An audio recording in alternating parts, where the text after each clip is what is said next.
We are live already? Okay. I'm done reading those, but.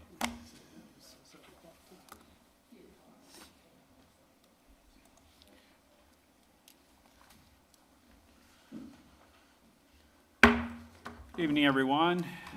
I'd like to call to order this meeting, the October meeting of the Westfield, Washington Township Board of Zoning Appeals. And first order of business, noting quorum. Staff, can you please note the presence of a quorum? Ms. Fortier. Here. Mr. Kingshill. Here. Mr. Schmitz. Here. Mr. McCarty. Here. We have quorum. Thank you. Second item is to address the meeting minutes from September 15th, 2020. Having had the opportunity to review those minutes, does anyone have any questions, comments, suggestions for changes on the minutes? Move to approve as presented. Second. Motion by Mr. Kingshill, seconded by Ms. Fortier to approve the minutes of September 15th, 2020. All those in favor, voice vote indicate by saying aye. Aye. Opposed, same sign. Motion carries. Minutes are approved. Next is reviewing the rules and procedures for tonight's meeting. Due to the COVID-19 emergency as declared by the Governor of Indiana, the format and conduct of the meeting has been modified to comply with executive orders regarding the conduct of public meetings, public hearings, and public gatherings. Relevant portion of the Indiana open door law have been amended or suspended during the pendency of the emergency. For all petitions, tonight's meeting has the following structure. The department will summarize the petition and describe what action, if any, is necessary to be taken. And the petitioner will be given up to 15 minutes to present to the board. The president will open a public hearing. Individuals will be given 3 minutes to speak. The public hearing will be closed when all interested members of the audience have had a chance to be heard and all emails received during the meeting have been provided to the board members. The petitioner will then have a chance to respond to comments, and the board will follow with any comments, questions, or concerns regarding the petition. A few comments for BZA members and petitioners. Please do not disrupt proceedings in any way. If you need to have a private discussion, then we ask that you please quietly exit the room. Please silence your devices at this time, and if you must answer them, then please quietly exit the room. If you are attending in person and wish to speak out in regards to a petition scheduled for a public hearing, then please fill out a yellow card. Some are available in the back, and there's a couple up here as well. Once the public hearing is opened by the president, then please provide us your yellow card as you approach the podium. If you are not attending in person, comments regarding a petition should be emailed to planners@westfield.in.gov with the petition name or number included in the subject line. Those comments will be forwarded to board members and the petitioner. During your comments, please state your name and address into the microphone for the record, and we ask that you not repeat previously stated comments. Your presentation will be timed, and you will be advised when there is approximately 30 seconds remaining. We would also like to remind everyone to please directly into the microphone so that your comments can be put onto the record. Thank you. Thank you.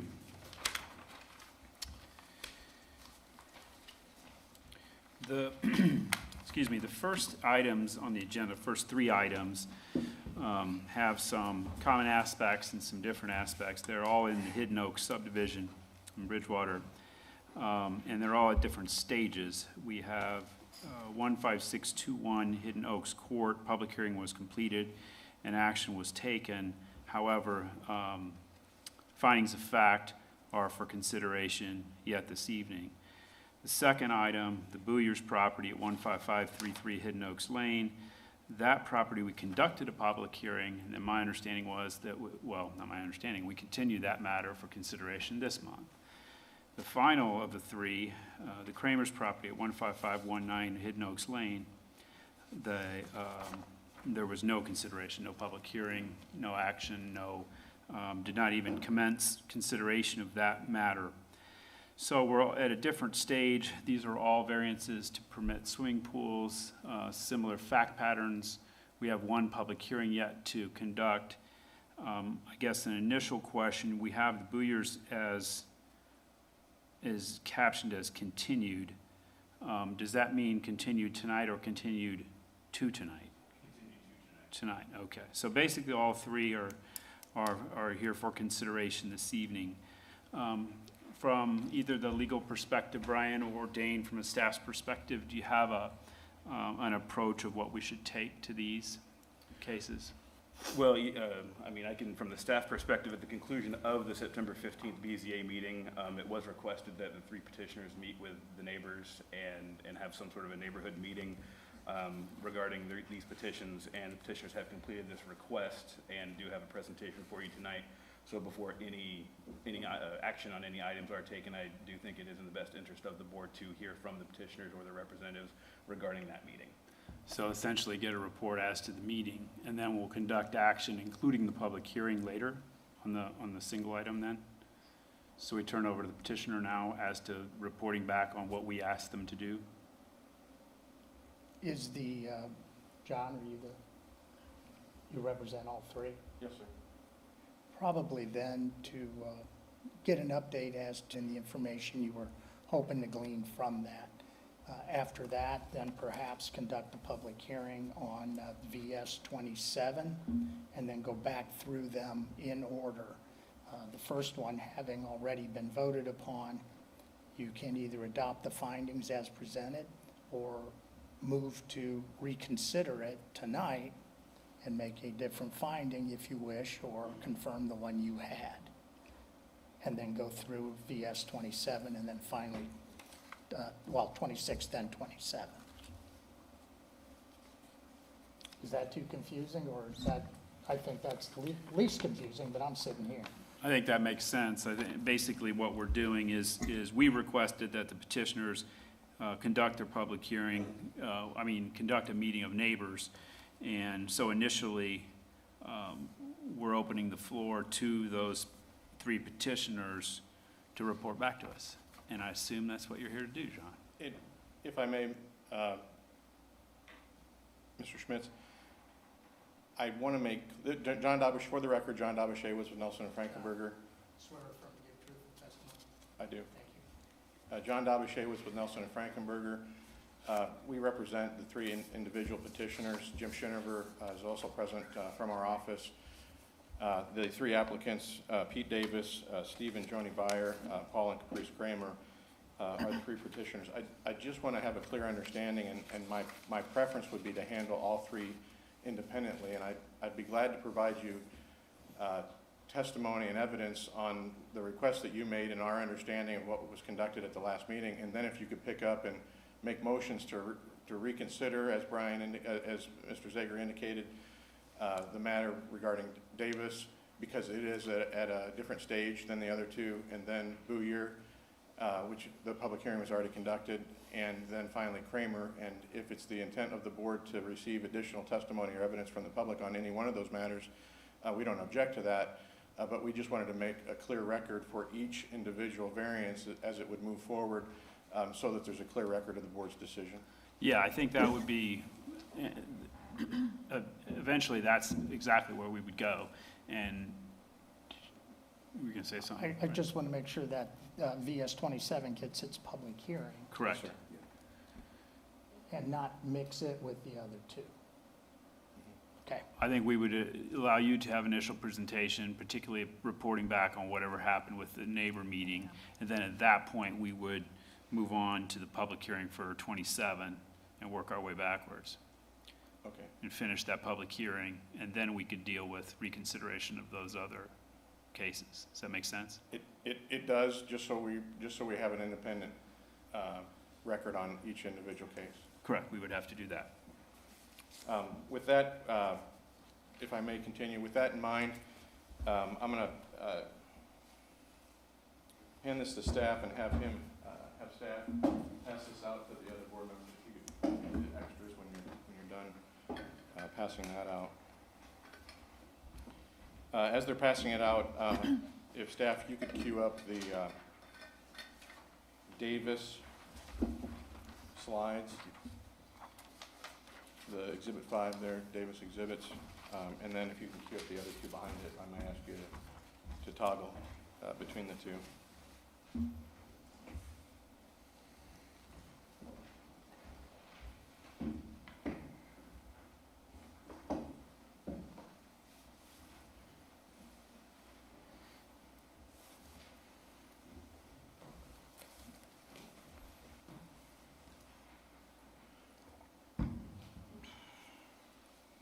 Can you zoom in and capture that as an independent page? There we go. There, one more. There we go. By way of general background, a swimming pool is permitted on single-family lots in Bridgewater. In this regard, the applicant seeks approval to allow a reduction in the rear yard setback due to the positioning of the swimming pool. The location of the swimming pool in regards to all three requests is identified on the site plan, which, as illustrated, partially encroaches into the rear yard setback. The subject of the variance is the encroachment of the swimming pool into this rear yard setback. The subject property of the three are located on the exhibit. Board members to your left and audience to the right. The Davis parcel is located here. The Booyer property and the Kramer parcel adjacent to and south of Booyer.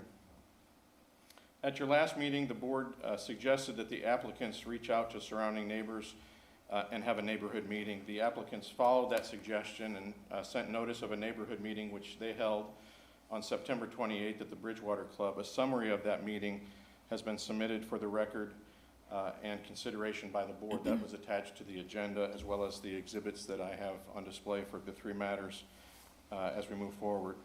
As a result, additional public outreach, numerous communications have been submitted to the board from surrounding neighbors.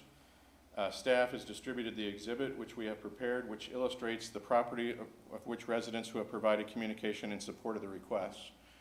So notice of a neighborhood meeting was sent to all the neighbors here, with the exception of a couple who are residents who no longer live there, and there were a couple that email addresses weren't available for, as well as everybody who got notice of the original three public hearings also got notice of the neighborhood meeting, which picked up residents over here on the side of Bridgewater Club Boulevard and some residents in this vicinity here. You can see there were three communications from residents along Bridgewater Club Boulevard, as well as numerous, 18 I believe, of the residents who surround the area, which includes the subject parcels.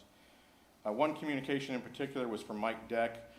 Mike's a resident. He lives in the area. It's the square that is the northernmost square, 4 removed. 1, 2, 3, 4. Mike Deck lives in this home right here. Mike is a realtor. He's submitted a letter to the board as a resident of the Bridgewater Club and a realtor. Mike has sold, as indicated in his transmittal, Mike has sold over 300 homes in the neighborhood. He stated that having a pool does not decrease the value of any home in the neighborhood. Mike continued by indicating that in the past year, pools have actually had a very much increased on values in the neighborhood.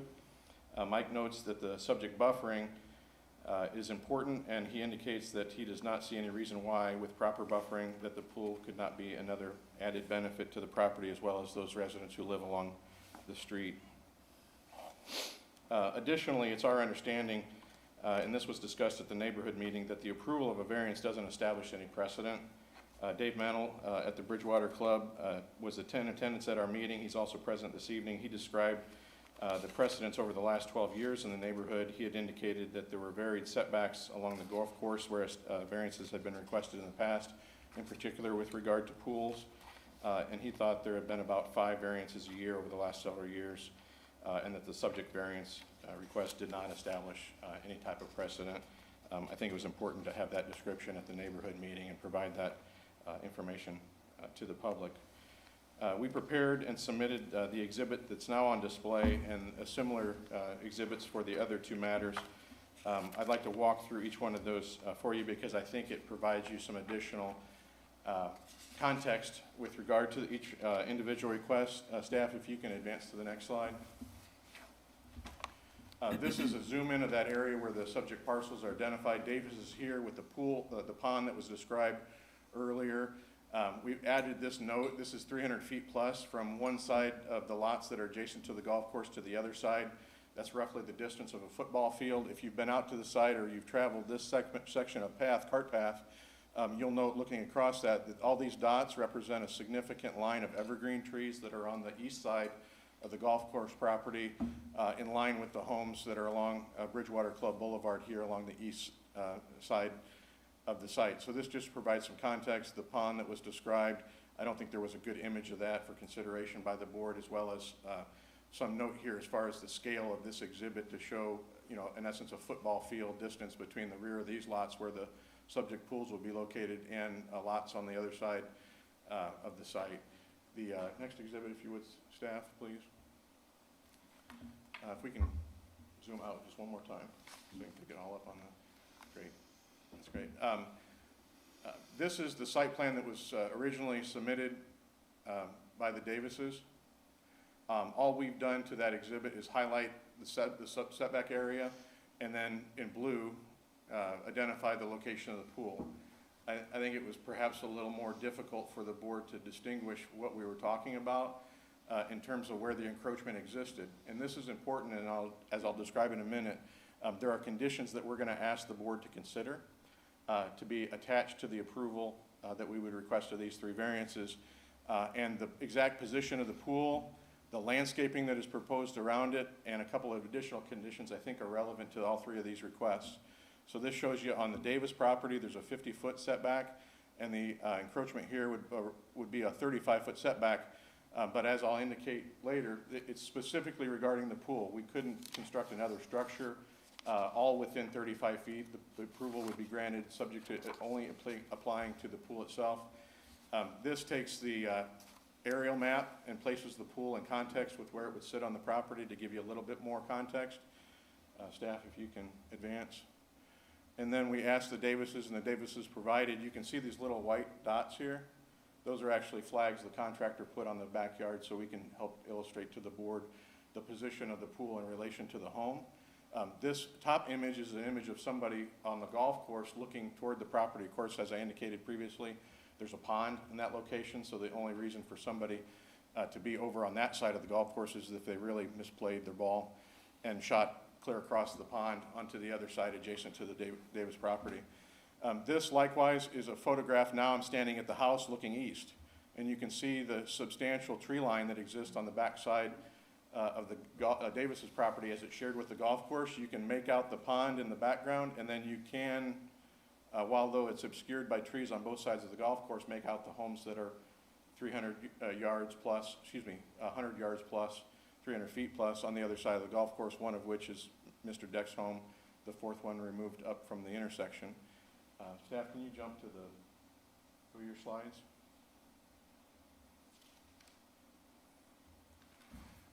If you can advance 2 more pages down. This is just, again, sharing with you the context. If you can go back, sorry. Here's Bowyer's property and the Kramer property, and then that additional information we provided there to show you the distance. Again, the heavy evergreen tree line. This is the golf hole. I apologize, I don't remember the number of the golf hole, but if you advance your slide, again, this is the exhibit that the Bowyer family provided to staff. I took and highlighted in yellow the setback, the pool location in blue. Again, that hasn't changed. The location of the pool hasn't changed. It's just this helps illustrate for the board the context under which we're making the request. This is a similar exhibit to the Davis exhibit. It shows the location of the pool. The pool sits further removed than the existing hardscape improvements on the property. If you can advance to the next slide, staff. This is if I'm standing on the golf course looking west towards the home. This is a retaining wall that's already there. The retaining wall will be remodeled and extended to the south. You can see the location where the pool will be. If you look really closely, there's an existing hot tub in a portion of the location that exists, and you can pick it up slightly behind there.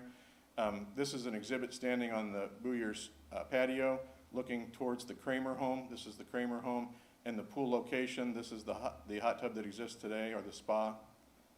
And the position of the pool would be located right here. So again, the wall would be extended. The pool would be located at the existing location further out from the spa, and it would be screened from view of the golf course. These are trees in the foreground. The next slide, please. These are a couple more photographs. This is from the position of the pool looking north and east generally, and this is the position looking across the Kramer's property from the neighbor to the north. So the neighbor to the north looking south. The pool sits back here behind those improvements. Likewise, this similar exhibit. And then this is if I'm standing at the location of the pool looking north. So this is the owner to the north, their home, which has been recently constructed within the last couple of years. Again, the exhibit that I provided you with the yellow squares identifying properties that are in support of the request includes both the golf course property and the homes on either side of all subject 3 properties. So the neighbor to the north of Booyer, the neighbor to the south is Kramer, the neighbor to the south of Kramer, all in support of the request, as well as the golf course property. Likewise with the Davis parcel, owners on either side, the Davis property as well as the golf course are in support of the request. If you could advance to the slides for Dr. Kramer and his wife. Again, Kramer's property located here. The next one, please. Again, similar exhibits that we prepared. This is the Kramer site plan, again, only modified by the addition of the highlighting of the setback area, the location of the pool. It's critical to note here, and it shows up on the next slide, there's an existing retaining wall that's been constructed right here on the Kramer parcel, and the pool is actually going to get constructed on the patio space that exists behind that retaining wall. That is not illustrated by the aerial because the aerial's old and doesn't show you those improvements that they recently made last year. If you could advance to the next slide. This, I believe, is the contractor for the pool. He's helping identify for the Kramers, I think the position of actually what was being proposed on the Booyer property. The Booyer property is located in the north. This is standing on the golf course looking toward the Kramer property, but what you don't have in the foreground are some of the trees that exist along the property line. This was someone standing near the location of the trees looking west. So this is the rear yard. You can't see the position of the pool because it's behind this retaining wall, which exists today, which you didn't see on the aerial because it's an older.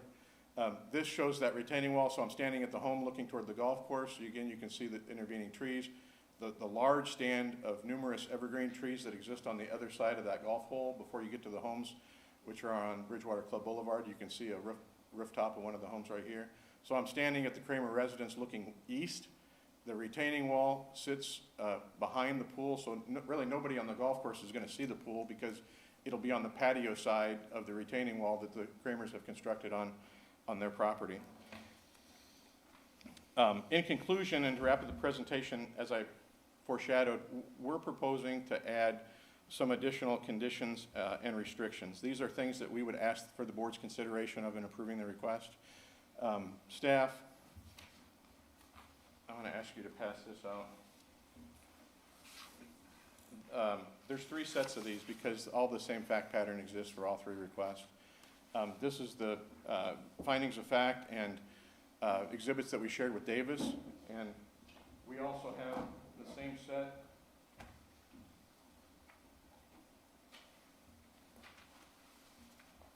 for the Booyer property and the Kramer parcel. But I'm going to wait to hand those out because there's no distinct difference between the sets of proposed conditions and findings. If you look on the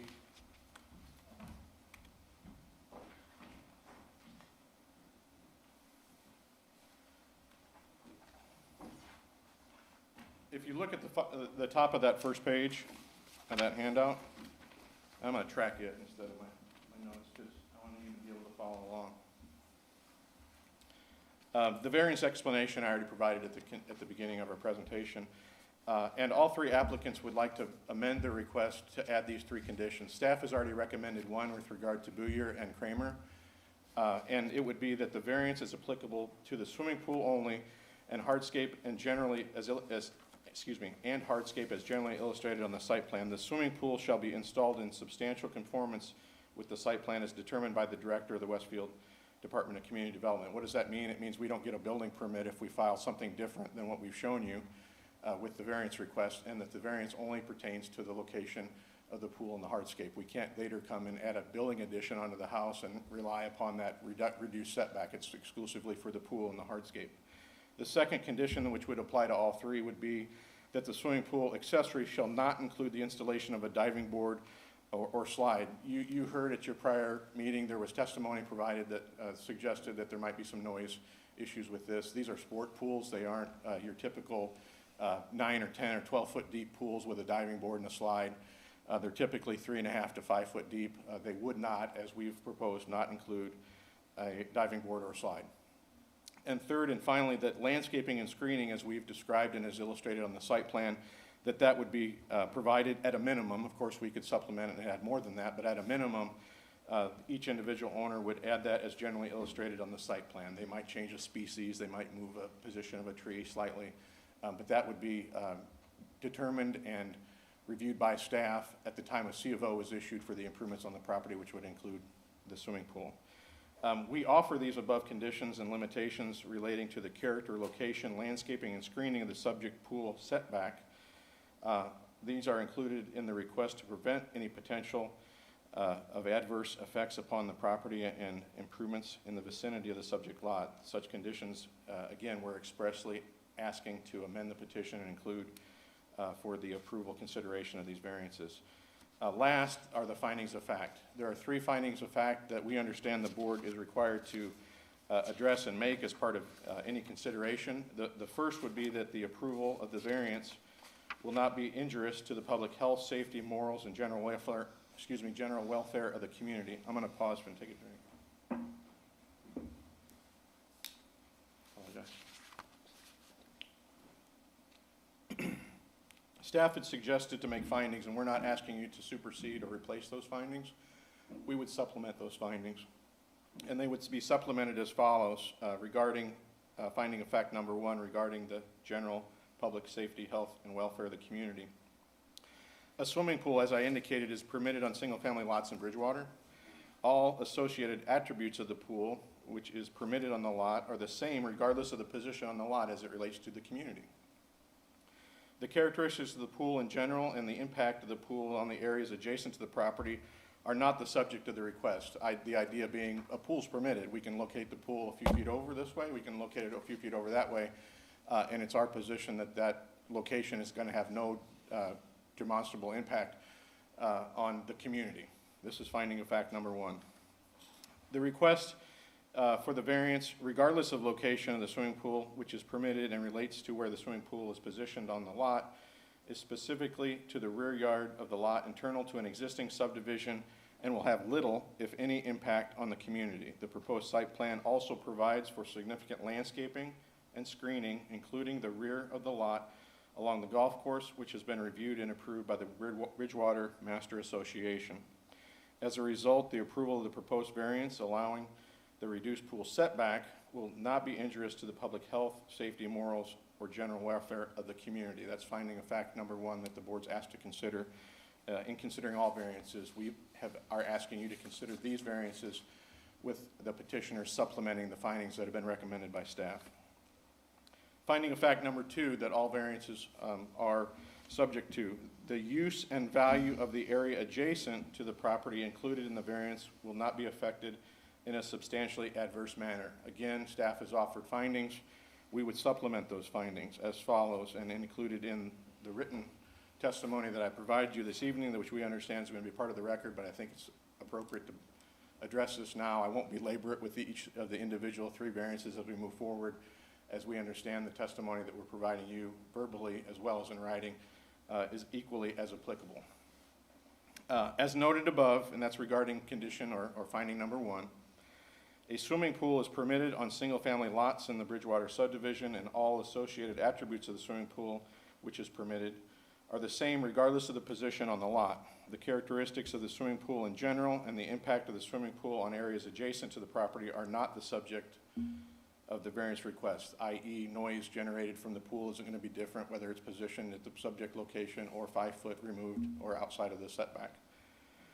The request for the variance is regarding the location of the swimming pool, which is permitted and relates to where the swimming pool will be located in relation specifically to the rear yard of the subject lot, not to the side yard next to one's neighbor, but against the rear yard of the neighborhood along the golf course. While the swimming pool location will have little, if any, impact on surrounding properties, the proposed plan provides for significant landscaping and screening, including the rear of the lot along the golf course and abutting properties, which has been reviewed and approved by the Bridgewater Master Association. There again, we're asking the board to consider a condition. One of the conditions would be substantial compliance at a minimum with the plantings and the hardscape and the pool location that we're showing you. So the condition that we're proposing the finding that we're proposing regarding finding number 2 relates back to that condition that we've established based upon the public feedback and testimony that you've received to date. Conclusion regarding finding number 2, the significant landscaping and screening otherwise is not required and will arguably have a positive impact on the area adjacent to the property and benefit abutting neighbors and patrons of the golf course. Further, construction of the swimming pool absent approval of the limited variance may significantly reduce and in some cases eliminate landscape and other hardscape focal points of the property which benefit the adjacent owners of real estate today. As I indicated, we're committing to the variance only applying to the pool and to landscaping and hardscaping to be as illustrated on the site plan. The final finding, the strict application of the terms of the zoning ordinance to the property will result in practical difficulties in the use of the property because, again, staff has recommended findings. We would supplement those with information that I've previously provided in finding 1 and 2, as well as the following. The strict application of the zoning ordinance would not permit the construction of the swimming pool as previously described without site development changes that would significantly reduce and in some cases eliminate landscape and other hardscape focal points on the property. The strict application of the terms of the zoning ordinance to the property will result in practical difficulties because the applicant will be unable to construct the swimming pool with the granting of the limited variance which allows the applicant to provide enhanced landscaping and hardscape aesthetics than the design which would otherwise be achieved with a layout that adheres to the building setbacks. You can see from the photographs that I provided of View Use property as well as Kramer's and Davis's that the position of the pool really blends into the existing improvements that they've been made on the property. And if they were to resituate the pool to an alternate location on those properties, it may cause the reduction or even elimination of some of those existing improvements in order to accommodate the location of the pool. So that would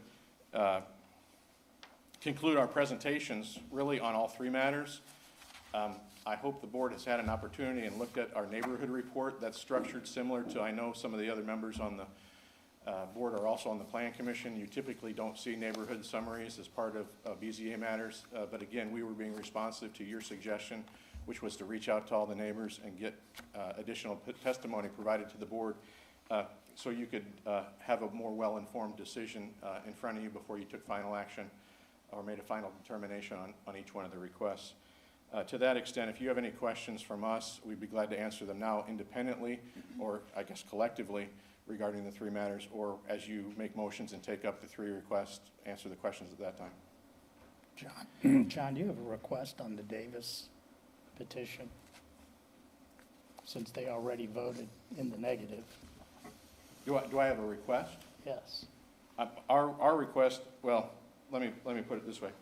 Our understanding is that at the conclusion and as part of the discussion regarding the Booyer matter at your last hearing, the board made a motion and the motion was adopted to forward all 3 matters to the next meeting, asking that we take consideration of testimony from the public and afford that to the board before it made a final determination.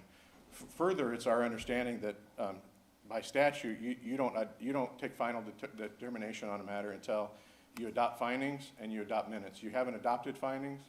We would ask for a motion of the board to reconsider its determination and adopt the approval subject to the findings that we're presenting to you this evening.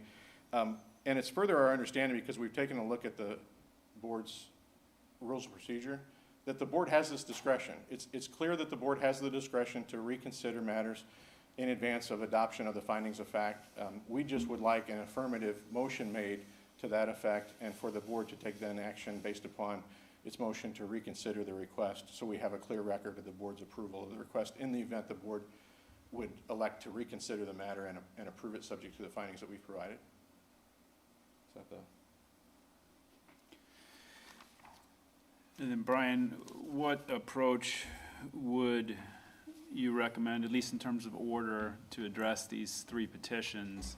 Does it make sense to start with the final, with the Kramer matter, since there's been no public hearing, or the opposite, begin with the Davis and? At this point, go with the Davis, act Okay. upon that one way or the other, and then move on to the Booyer matter. Okay, and just work our way down the I docket. have a question for John before you. Go right ahead. John, Yes, sir. Could you tell us a little bit about the neighborhood meeting that was conducted? We saw some comments in what was presented to us, but I would just like for you to give us a little overview of what happened. Who was there, who was invited, all that sort of thing. I think you referred to it a little bit at the beginning, but you didn't go into much detail. The neighborhood meeting, let me go back to my notes, so I apologize. It was conducted on September 28th. That was a Monday. Those in attendance included Dave Mennel, all three petitioners, Pete, Amy, Mike Cohen, and several other owners that are along the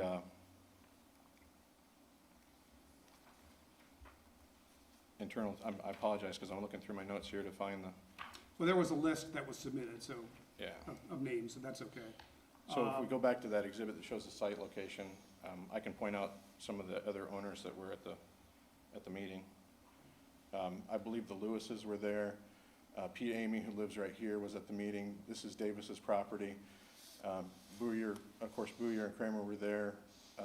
Mike Cohen was there. Mike Cohen was the gentleman that He's- was here at the last meeting? Yes, sir, and their home is the third down right here. And Mr. Schaefer and his wife live on the lot right there, the second one from the intervening intersection there. And was Mr. Schaefer and his wife in attendance? I didn't see them They were not in attendance at the neighborhood meeting. and they were invited. Yes, sir. Did you hear from them at all?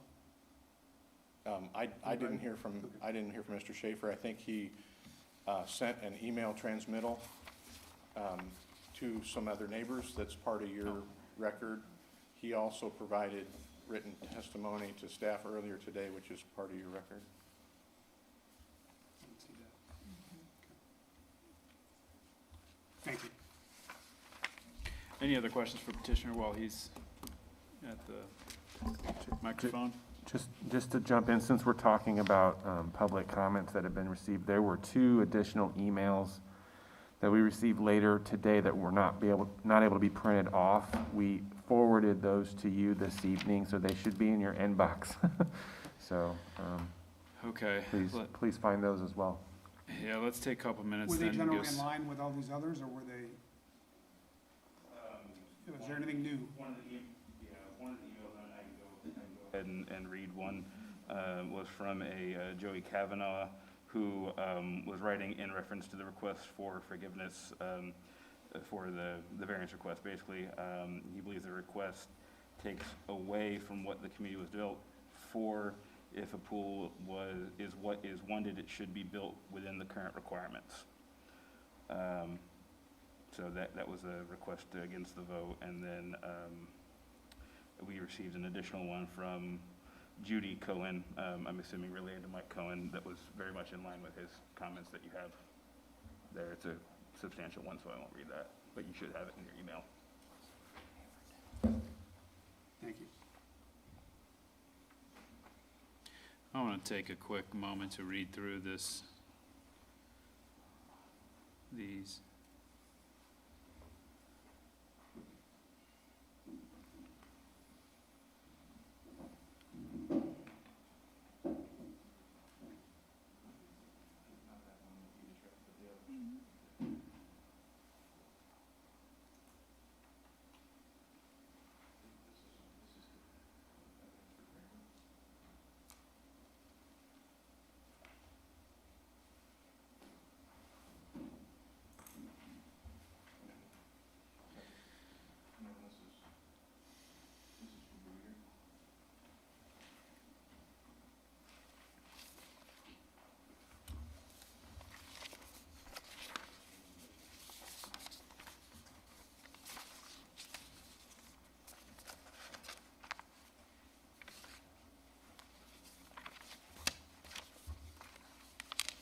So everyone had a chance to review those emails?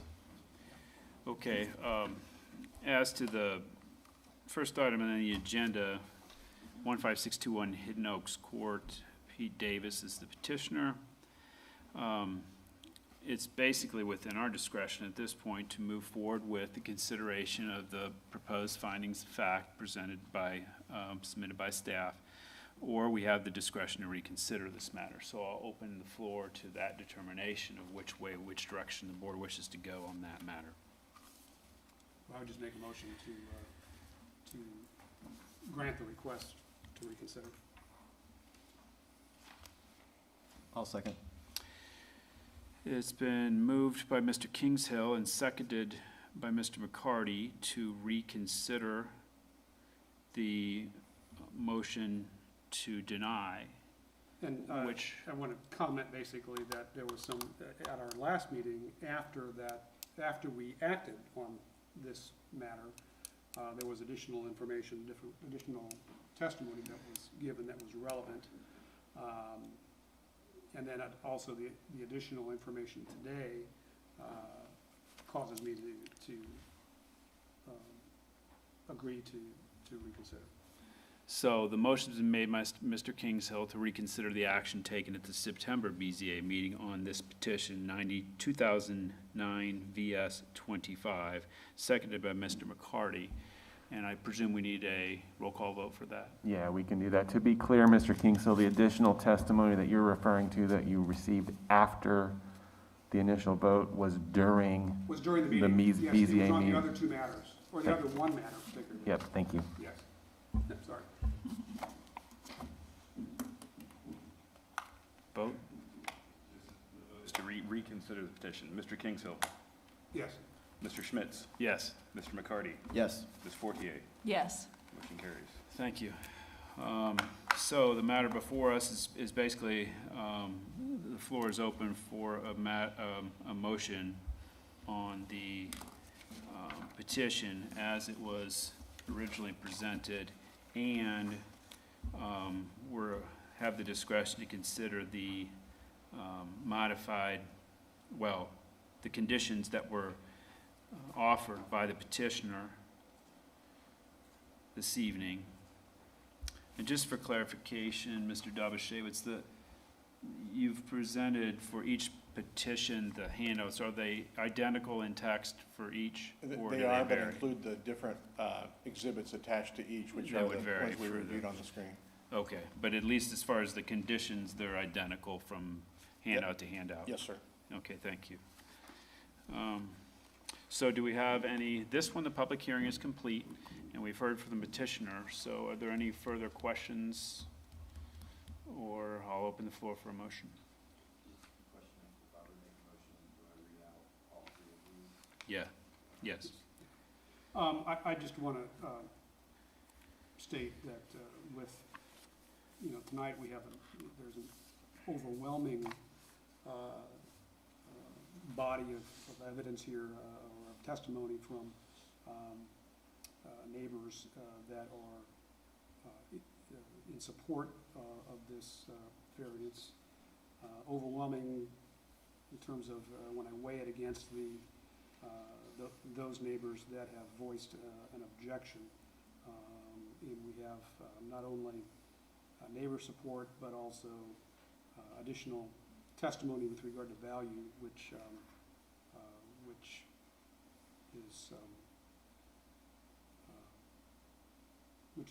is positive testimony. So that's why I am at this time willing and wanting to reconsider our position or our vote from last month. Do you want to make a motion? So I will go ahead and make a motion for 2009 VS 25 to approve this project with the conditions of, one, that the variance is applicable to the swimming pool and hardscape as generally illustrated on the site plan. The swimming pool shall be installed in substantial conformance with the site plan as determined by the Director of the Westfield Department of Community Development. 2, that the swimming pool accessories shall not include the installation of a diving board or slide, and 3, that landscaping and screening be provided at a minimum as generally illustrated on the site plan. Second. It's been moved and seconded to approve 2009 VS 15621 Hidden Oaks Court, subject to the 3 stated conditions. Can we have a vote, please? Mr. Kingshill, Yes. Mr. Schmitz, Yes, Mr. McCarty, Yes. Ms. Fortier. Yes. Motion carries. thank you. May I ask you a question, Mr. Schmitz? Yes. Is my understanding correct that the board considers findings at its following meeting? No, we'll do that tonight. I was about to make a motion to that effect, so, No, I see your thunder. okay. I will make a motion to adopt staff's findings of fact as supplemented by the petitioner this evening in the written materials provided to us. And please note that the findings that are before you this evening from staff did indicate that it is basically a fact that you are rejecting now for number 2. The Oh. staff's findings would have stated that the finding was Yeah. for denial. So instead, in this case, I would recommend approving the findings of fact of exactly what you have before you.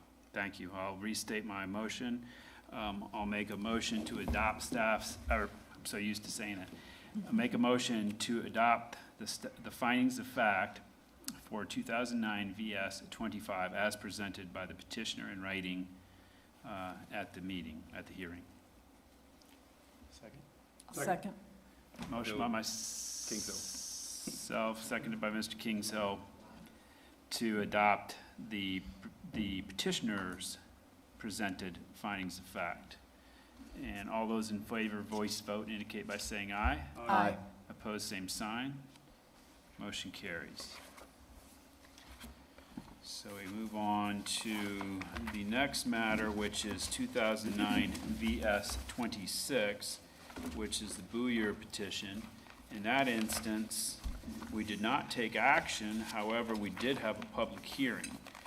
So, I think the presentation, I assume, petitioner, do you have anything additional to add? You've made a presentation as to this petition, anything additional to add? No, other than my understanding, and I'll stand correct, is that this matter was continued from the last meeting, and the board is continuing its consideration of the matter before it makes a final determination. Yes, I agree. Anything from, any additional comments, questions for staff or the petitioner before we take action on this matter?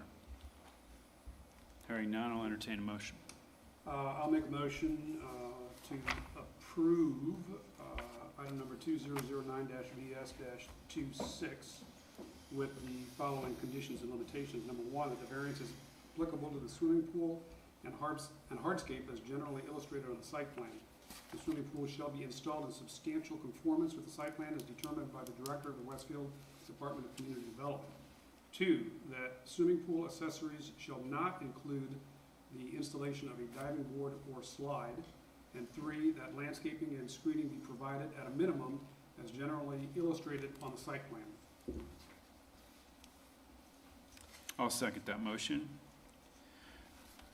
Motion to approve 2009 VS 26, 15533 Hidden Oaks Lane by Mr. Kingshill, seconded by myself, to approve the matter subject to the 3 stated conditions. Can you call the roll, please? Mr. Schmitz, Yes. Mr. McCarty, Yes. Ms. Fortier, Yes. Mr. Kingshill. Yes. Motion carries. Thank you. I will make a motion to adopt staff's findings of fact as supplemented by the findings of fact presented by the petitioner in writing this evening. I'll second. Moved and seconded to adopt the findings of fact, staff findings supplemented by the petitioner. All those by myself, seconded by Mr. McCarty. All those in favor, voice vote indicate by saying aye. Aye. Opposed, same sign. Motion carries.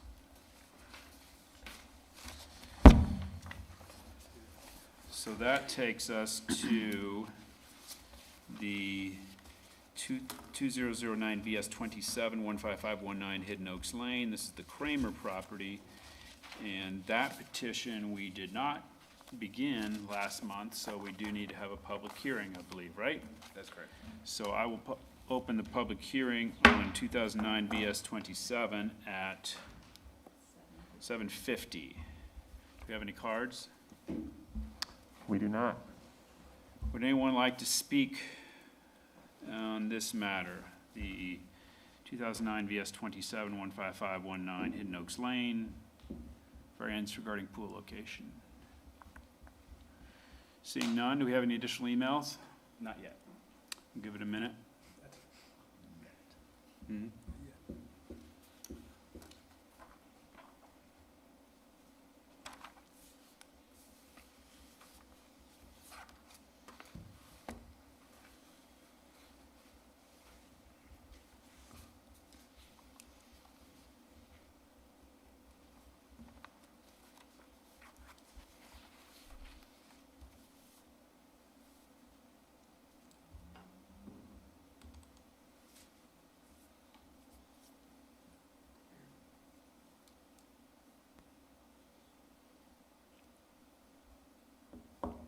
Anything? Okay, I will close the public hearing at 7:51.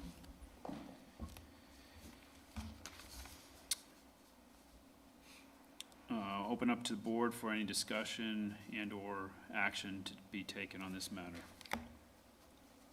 I just wanted to note and say thank you to the petitioners and their counsel tonight for just going above and beyond, providing all the information to us. Me personally being a visual person, seeing all the examples submitted, that very much helped as well guide the decision tonight. So thank you. Agreed. I'll make a motion to approve item number 2009-VS-27 with the following conditions and limitations. 1, that the variance is applicable to the swimming pool and hardscape as generally illustrated on the site plan. The swimming pool shall be installed in substantial conformance with the site plan as determined by the Director of the Westfield Department of Community Development. 2, that swimming pool accessories shall not include the installation of a diving board or slide. And 3, that landscaping and screening be provided at a minimum as generally illustrated on the site plan. I'll second. It's been moved by Mr. Kingshill, seconded by Mr. McCarty to approve 2009 VS 27, subject to the 3 stated conditions in Mr. Kingshill's motion. Roll call vote, please. Mr. Schmitz, Yes. Mr. McCarty, Yes. Ms. Fortier, Yes. Mr. Kingshill. Yes. Motion carries. Thank you. And I will make a motion to adopt staff's findings of fact as supplemented in writing by the petitioner this evening. I'll second. Moved by myself, seconded by Ms. Fortier to adopt staff's findings of fact supplemented by the petitioner's written findings supplement this evening. It's very poorly said. Voice vote. Those in favor indicate by saying aye. Aye. Aye. Opposed, same sign. Motion carries. Thank you very much. Thank you for your time this Appreciate evening. your efforts, and thank the petitioners for us as well. Thank you.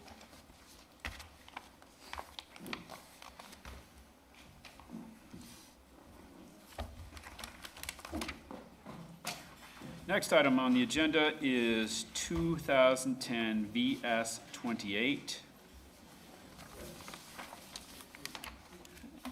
It is State Road 32 and Centennial Road, 1,145 feet south of the intersection. Tyler Eifert by Brian Cardinal seeking a variance of standard to modify the minimum front road frontage requirement from 250 feet to 0 feet for a 40-acre parcel to accommodate a single-family home to be built.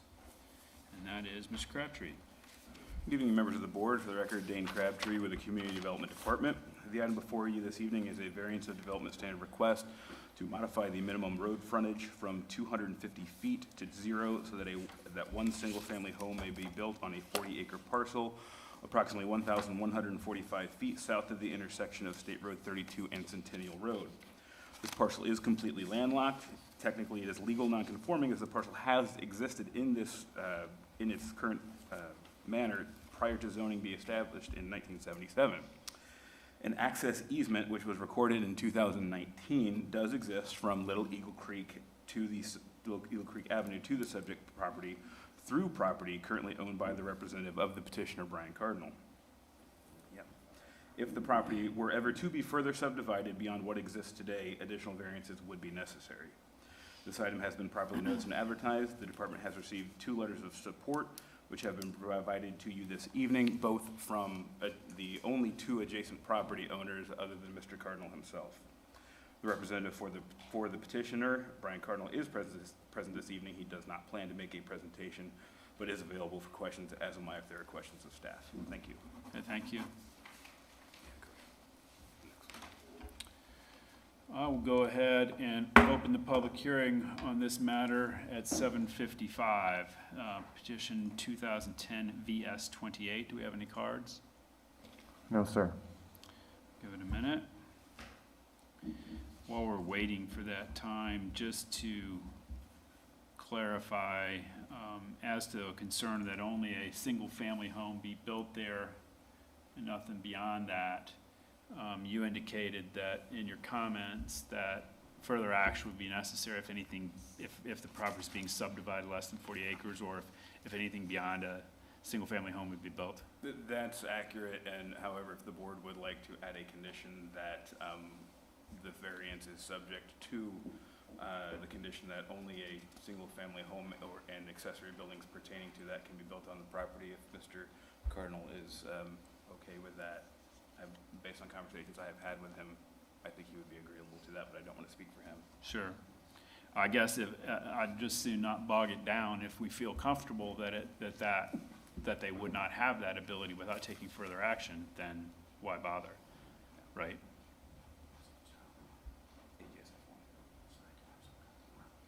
Yeah, I mean, there could be a farm use in addition to. So we'd cloud things up if we start adding Yeah. conditions. I would just soon, or do you think we should?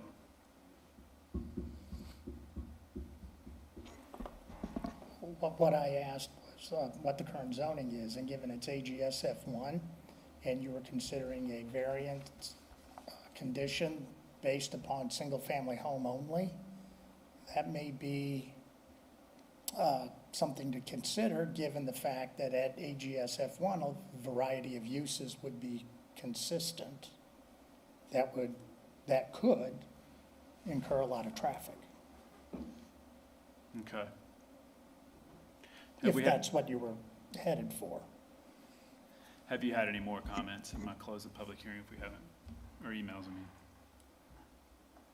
mean. Okay, I will close the public hearing at 7:58. Mr. Cardinal, could you step up just briefly for a question or two?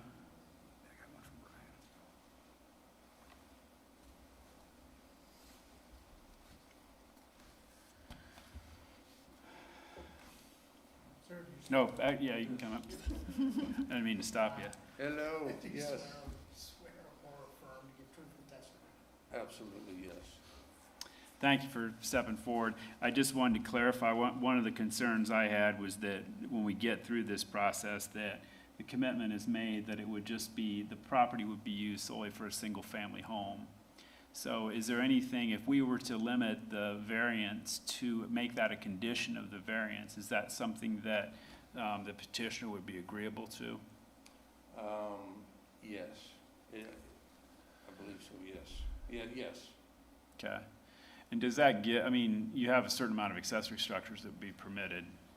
Well, it's zoned AGSF 1 agriculture, so that does render itself to allowing more accessory structures than would be allowed in a SF2 or 3 type of development. If the owner of the property were to construct barns and things of an agricultural nature, those could be taller than or have more volume than the single-family residence, which otherwise would not be permitted in other ones. But as an AGSF 1 use, that would be permitted anyway. That which would all be allowed currently, or. And I don't think there's no concern along those lines, at least not on my part. The issue to me that Brian raised would be the traffic on this, on whatever driveway is built here across the easement across your property. Yes, sir. And so, I believe his is a subservient property, right? And so, if having a single-family home, you'd have 2 or 3 cars maybe a day going on that driveway through your property. But if there were other issues already currently allowed in AGSF 1, which could be agricultural uses, potentially you could have farming equipment driving on that driveway across your property. So it seems to me it's in your interest more to restrict it to single-family residential as opposed to AGSF 1. So I kind of throw it back at you. Well, You understand what I'm saying? the easement may speak to that. I don't know whether it does or doesn't, but if it limits the use to, I mean, I vehicular read it traffic. fairly, I didn't read the entire thing, but I don't think it mentioned that. But Okay. you understand what I'm saying? That if we limit it to just a single-family home, the traffic on your property is gonna be less. If we don't limit it, then there's a potential, whether it happens or not is another story, but there's a potential that you could be allowing large farm equipment to drive over that, on that driveway. But I guess the easement does say that the upkeep and the maintenance of the driveway Yes, sir. is on Eifert and not on Yes. you. But it also runs with the land, so, and you understand, these variances affect the land and future owners of it, not necessarily just you and Mr. Eifert, future owners of both parcels. So even though Mr. Eifert's intention may be A, the next owner who buys from him may not have those same intentions. So part of that's part of the reason why we want to have conditions that would, as should you, that would be agreeable going forward.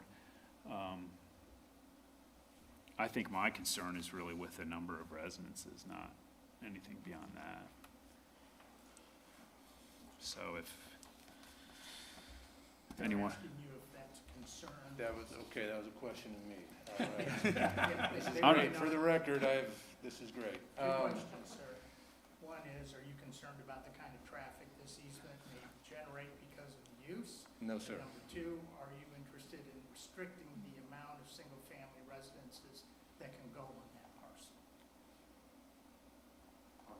But, yeah, yeah, but the Eifert parcel is just for, single family for Eifert. A single, Yes. a single, Just single one- family. Yes. One home. Yes. okay. That's all I have. Anybody have anything else? Someone else may move in, put 16.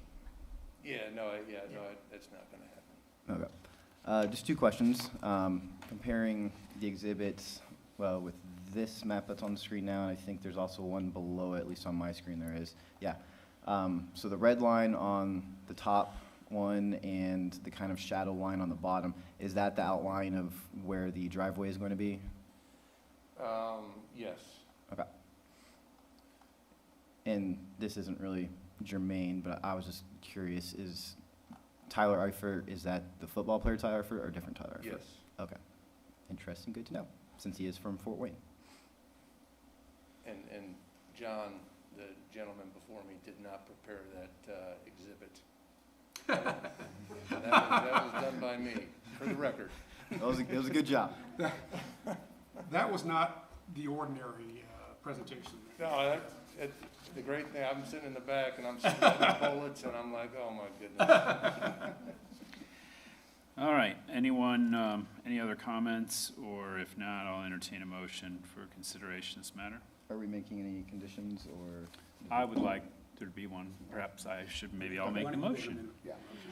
I will make a motion to approve 2010 VS 28, subject to the condition that the subject property be used for one single-family residence. I will second. Motion by myself, seconded by Mr. McCarty, to approve 2010 VS 28, subject to the condition that the subject property be used for only one single-family residence.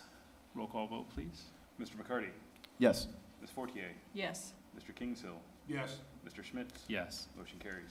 Thank you. And I'll make a motion to adopt staff's findings of fact for the approval of this matter, 2010 VS 28.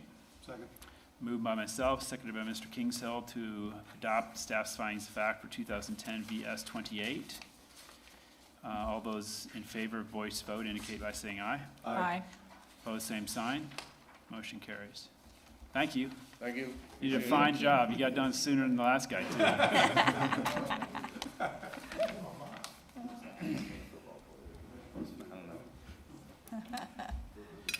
Next matter on the agenda, 2010 VS 29, 312 Genesis Drive.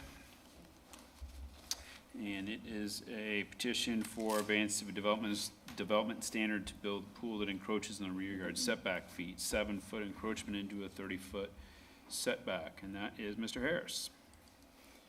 Good evening, members of the board. For the record, I am Corey Harris with the Community Development Department. The item before you is a variance of development standard that requests to allow a rear yard encroachment of a swimming pool 7 feet into the 30-foot setback. The plans have been received and approved by the HOA. This item has scheduled for its public hearing this evening. The petition has been properly noticed and advertised, and the department has received one comment in support, which has been provided to you. The board is inclined to approve the variance of development standard, then the department report includes recommended findings of facts and conditions. The petitioner, Joel Gristle, is present this evening, and I am available for questions for staff. Thank you. Is the setback line depicted on that illustration? I don't think it is it? It is not.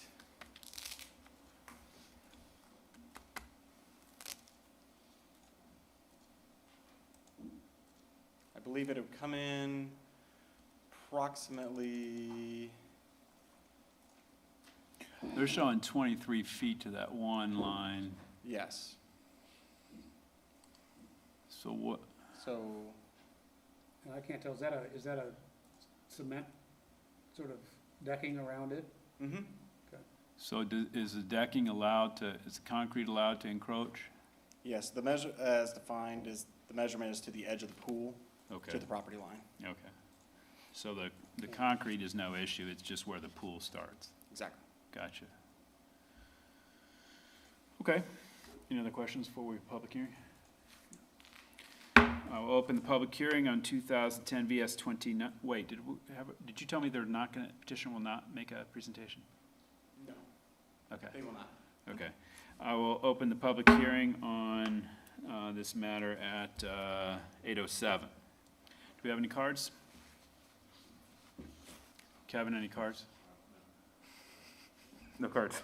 Um, Sending you an email that we did receive for this one, so that's what I'm doing. Okay.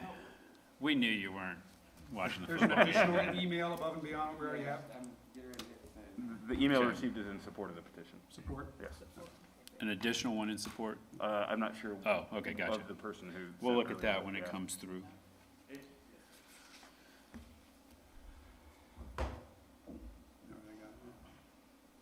Mm-mm. Or I can read it if you, yeah, go ahead. It says, hi, my name is Al Wong. I live next door to the Gristles. I'm okay with their variance request. Thanks. Okay. And the other comment from Mr. Novotny, is that your immediate neighbor? There's one house on Thank you. And that's all we've heard? Correct? We've given a couple minutes. Anything else come in? Yes. No, just yours. Not yet. Nope. I'm going to close the public hearing then at 8:09.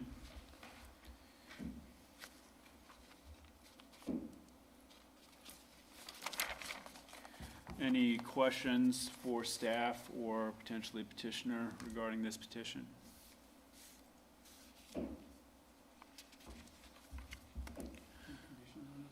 Yeah, there's two.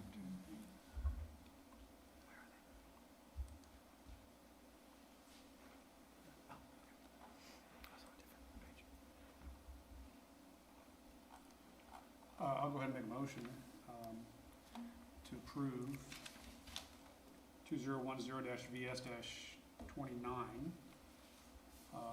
with the following two conditions. One, approval shall only be valid for the pool noted on the site plan, including Exhibit 3.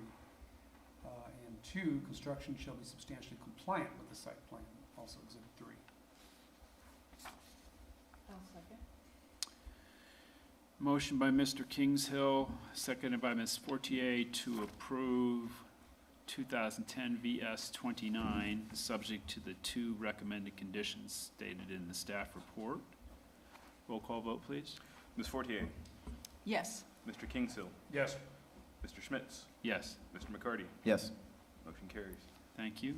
Now we'll make a motion to adopt staff's findings for the approval of 2010 VS 29. I'll second. Motion to adopt findings by myself, seconded by Mr. McCarty. All those in favor, voice vote indicate by saying aye. Aye. Opposed, same sign. Motion carries. Thank you.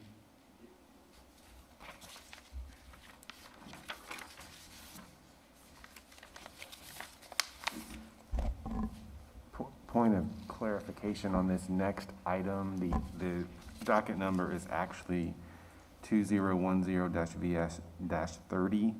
It's correct on the printed version of the agenda and all, I'm assuming, staff reports and documents. It just, on the online version, it was misprinted as 29. So Okay, for thank anybody you. following along, this is VS-30. So the matter before us now, next matter on the agenda, 2010 VS 30, 19500 Tomlinson Road. Cripe is the petitioner seeking 2 variances of development standards to modify external street frontage landscaping and detention and retention pond requirements. And that is Mr. Ernest. Thank you, President, members of the board. For the record, Caleb Ernest with the Community Development Department. The property is zoned AGSF1, Agriculture and Single Family Rural District, and is located north of the Monon Trail Elementary School off of Tomlinson Road. All adjacent properties are also zoned the AGSF1 district. The petitioner is requesting 2 variances of development standard to construct a new early childhood learning center and administration building. The first variance is requesting to follow the Monon Trail Elementary School's master plan proposed landscaping in lieu of the UDO's landscaping requirements. The second variance is requesting to remove the meandering edges standard of the detention pond. This item does require a public hearing tonight, has been properly noticed and advertised, and staff has received no public comments. Darcy Pelham of Cripe, representing the project, is here and plans on making a brief presentation. Both she and I are available for questions. Thank you.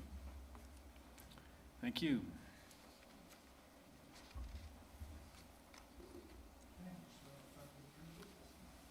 I do. And we also have, I'm Darcy Pelham with Cripe. We also have Darcy Fowler with Context, remoting in, and Nick Wassing with CSO Architects, in case you have any comments about anything related to those questions.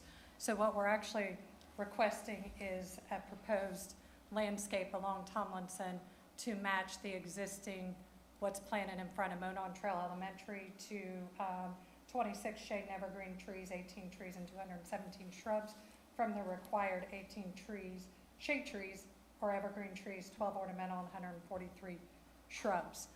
And so that is in order to keep that Tomlinson Road landscape treatment similar to Monon Trail.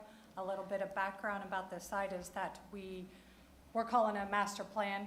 When Monon Trail Elementary was developed, they developed this site to the north that you see here.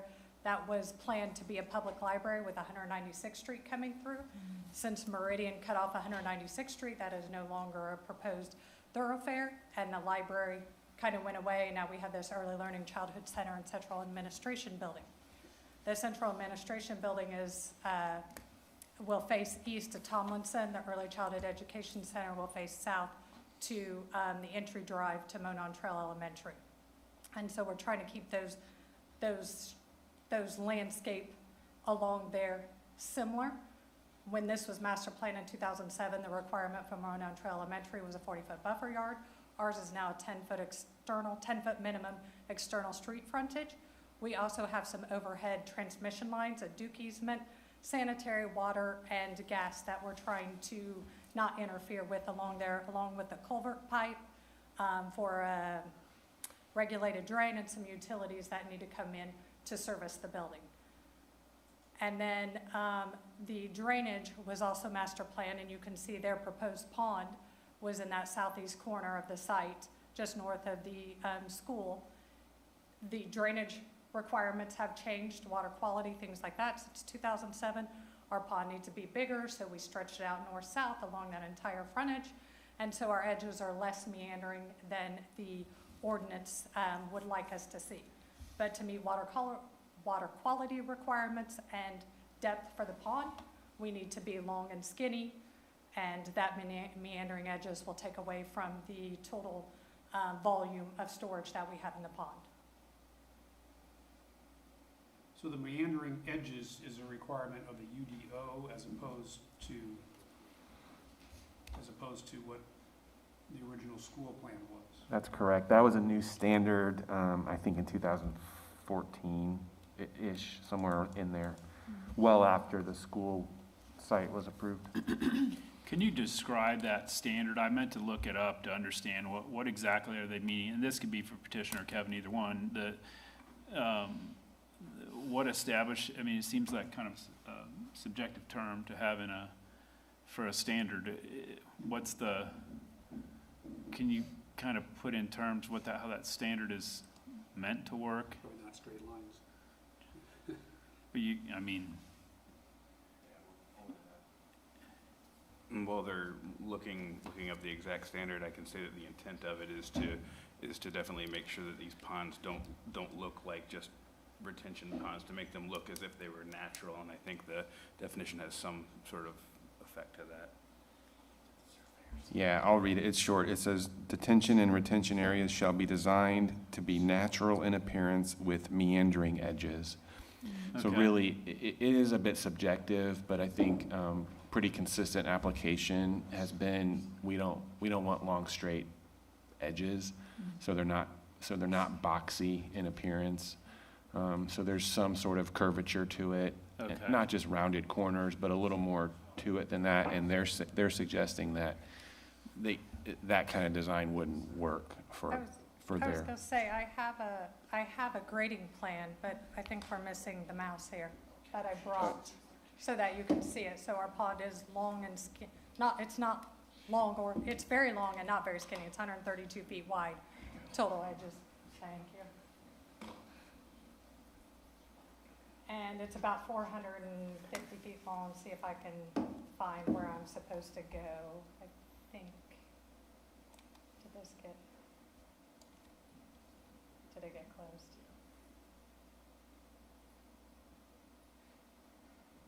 So there's the pond. So it does, Oh, yeah, because this is the 07 plan that was submitted with our staff Yeah. report. So what we were just looking at was the old plan. That's Okay. different. so this pond is a lot longer. It's 132 feet wide. There is a 3-foot berm from pavement edge to top along Tomlinson Road to allow our overroute the flooding to go south instead of over onto Tomlinson Road. And so it has the capacity to not only pick up our site, but a little bit of the future development for the athletic complex to the west of us. We need to be 8 feet deep, so we are as minimal in our width as we can be to maintain that 8-foot depth. And we're as long as we can be, and we pulled the contours out, so at the north end, it will be kind of like a walkout instead of just a fall down steep 3-to-1 edge. Our outlet is limited to the south end there, and that's the most northern part of the Monon Trail arm of the Cool Creek regulated drain. So that, obviously, with the scale of that, how wide did you say that pond is? About 132 feet So it's from still, top of bank to top of bank, which is 911, and then our ultimate top of bank to pavement to top of that berm over on the east side is 913. And then the building sits at 916.25 feet. as to the issue with the landscaping, so if I understood you correctly, basically all you're trying to do is replicate the landscape pattern that's in front of the school right now and carry that farther north across the front of this site, right? The existing, what's on site today, yes. Okay, all right, well, that's not very, that's, And again, similar to this meandering standard, the landscape standards have changed since the Monon Elementary School was approved. Okay. They're a little bit more intense now than they were then. So to add some consistency to that area, that's the nature of that request. So we're relaxing the standard a little bit by approving this. But making it But making it consistent with what's what there. was originally developed. That's correct. Okay. And just to clarify on my end, looking at the new map here, and thank you for bringing that, does the front of the building, given where the rectangular parking lot is, the front of the building now face west? I brought the utility plan.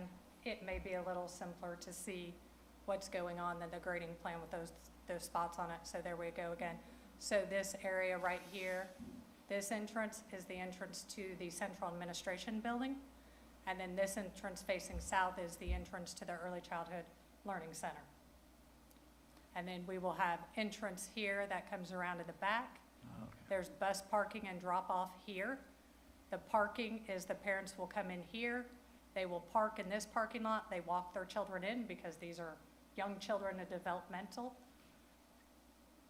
And then the Central Administration Building is parking here. The parking can be shared between the two uses and to Monon Trail Elementary. We have a crosswalk here along the drive. Okay, thank you for that, I appreciate it.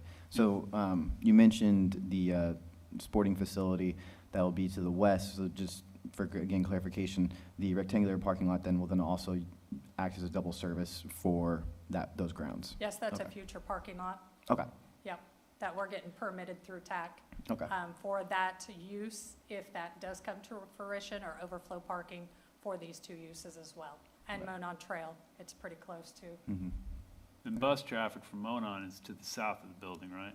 This is the bus parking right here, the bus drop off for Monon Trail. They enter from the south side, they Yeah. come all the way around, they park, and they exit only. So this is an entrance exit both ways. Once you hit this area, just past our entrances, it's a one-way east, exit only. Okay. and that kind of, the curb cut, if I can kind of see that there, that kind of helps dictate which direction you can go.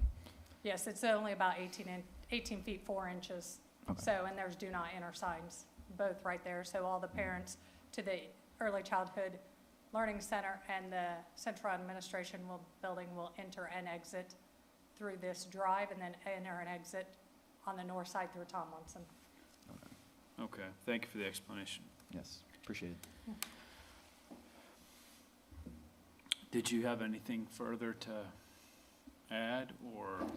I just want to say that we're asking for a proposal of the 26 shade and/or evergreen trees, 18 ornamental trees, and 217 shrubs as submitted to TAC, the landscape plan that was submitted. Okay. If that concludes your presentation, I will open the public hearing at 8:23 on this matter. 2010 VS 30. Do we have any cards? Give it a minute, No, see if sir. anything comes in electronically.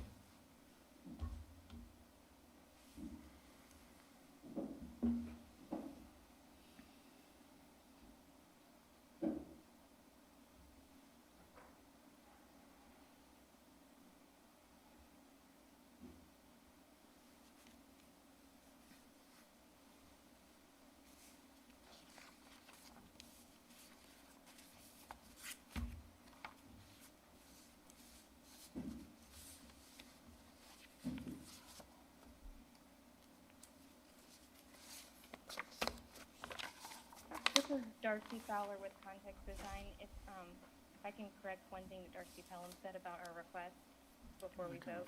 I appreciate that. That is Darcy Fowler with Context. Oh. I'm not sure if she's talking to us or. Oh, okay. Yeah, can you hear me? Yeah, we can hear you, kinda. Okay. I don't know if I can talk at this moment or if I should wait and let you guys continue to deliberate on I just wanted to discuss, she had said that she was looking for 26. Hold shade on one evergreen, moment, let's 18. see if we can get it to where we can hear you better. Okay. Yeah. There, we got you. If you'll first state your name for the public record, please. Absolutely. I'm Darcy Fowler with Context Design, the landscape architecture firm involved in this project. And Darcy Pelham was quoting some numbers for our official request, and I just wanted to confirm that the numbers that we submitted for TAC, I'm pulling it up to make sure I don't misquote it as well.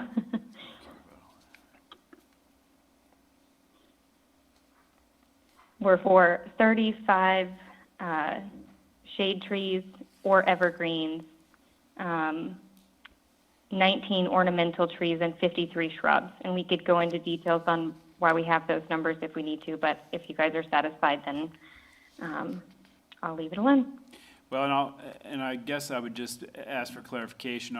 It's presented to us as that standard is what is presently is presently on site on the school parcel south of the entry drive, the existing landscaping. So is that the case, that the tree counts and landscaping you just mentioned is simply the standard that is out on the site now? So what we did when we didn't have the master plan detail when we came up with the original tax submission. So what we did is we walked the site, took a tree inventory and shrub count inventory, and then projected that out in a linear foot as you do in your ordinance. So you say so many trees for every 100 linear feet. So we did the same interpretation of the what is currently present as master planned and has survived to this point, so what is installed, and then took that to determine the numbers that we are suggesting to make the continual campus feel along that front so it doesn't look either too woody or too sparse, but that it looks cohesive. So that was the intent on the numbers that we're providing. On the original plan had a 40-foot buffer yard, so they were able to take that quantity and give it some depth. So the trees, the shade trees are along the road and the evergreens are in the back. We only have about 10, 15 feet because we have the pond and then a fence around the pond, and on the other side, nearest the road, we have those overhead transmission lines and a lot of utilities that we're trying to miss in there as well.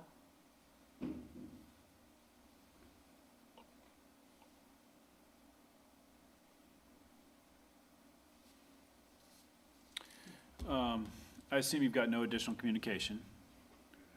Okay, I will close the public hearing on this matter at 8:27. I guess I want to ask staff on this. I'm a little struggling now exactly what we're being asked to do. If I thought we were being asked to approve a variance to the landscaping requirements so that it matches the existing landscaping. I'm not exactly sure that's accurate generalization of what's needed here. And do you disagree? I think that we are matching the intent of what is existing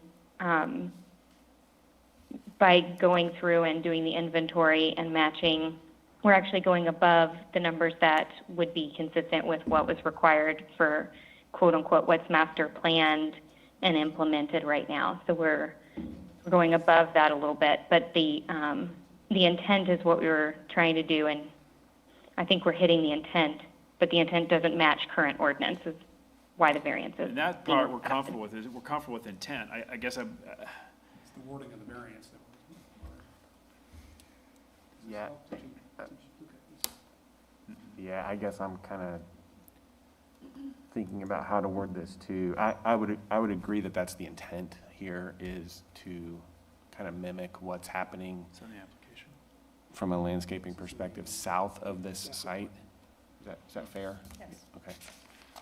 I think coming to some sort of understanding of what those counts are, is that what you're looking for?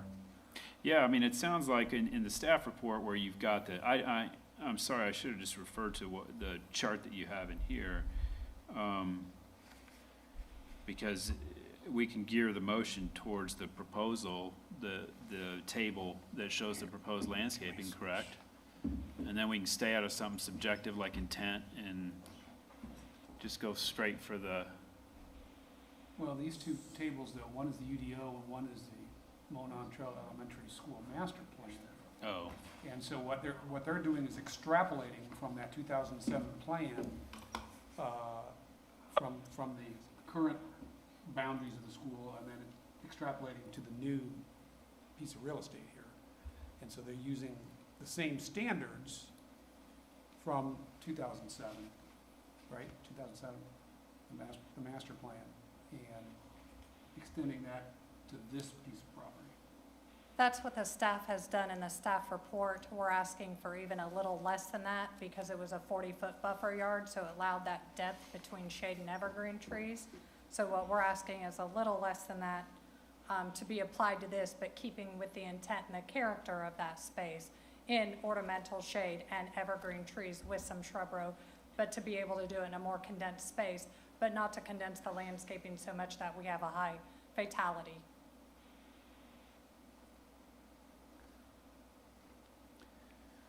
I think what they're struggling with is you're not giving them the numbers they can apply to a variance. Well, I think Darcy, with context, did give us that 35 shade, 4 evergreen, 19 ornamental, and I didn't catch the shrub count, Darcy.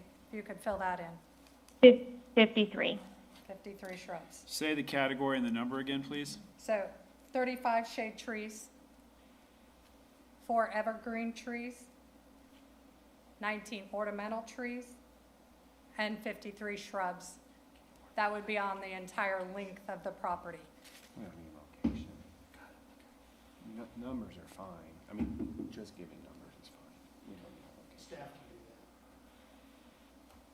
can do that. And we can show those per 100 lineal feet, so they can show that they don't match the UDO or the Monon, but they're in keeping with that intent and that look of a line of trees outward facing to Tomlinson, and then some shrubs and evergreens on the north side, and then the native plantings that we're gonna have around the pond too, the native grasses.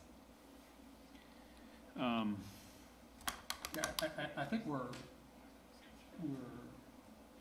confident in the intent. It's just the wording of the variance and how we're gonna word the motion. You could grant a variance of the UDO standards to match the landscaping for the Monon Trail Elementary School, as well as the presentation today with those totals in it. The staff can make that fit. And don't forget the retention pond, too. I was going to ask if that needed to be part of it. That's so. part of their request as well. And just for your further kind of consideration, we kind of did some quick comparison with the numbers that were just presented this evening. They're pretty comparable with the master plan. They're different plant types, but overall total is pretty consistent. So staff is comfortable with those numbers.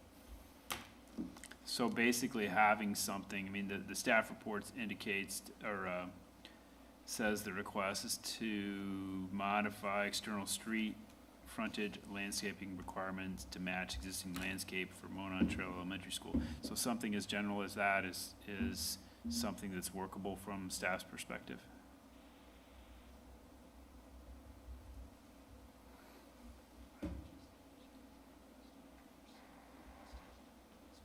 Hmm?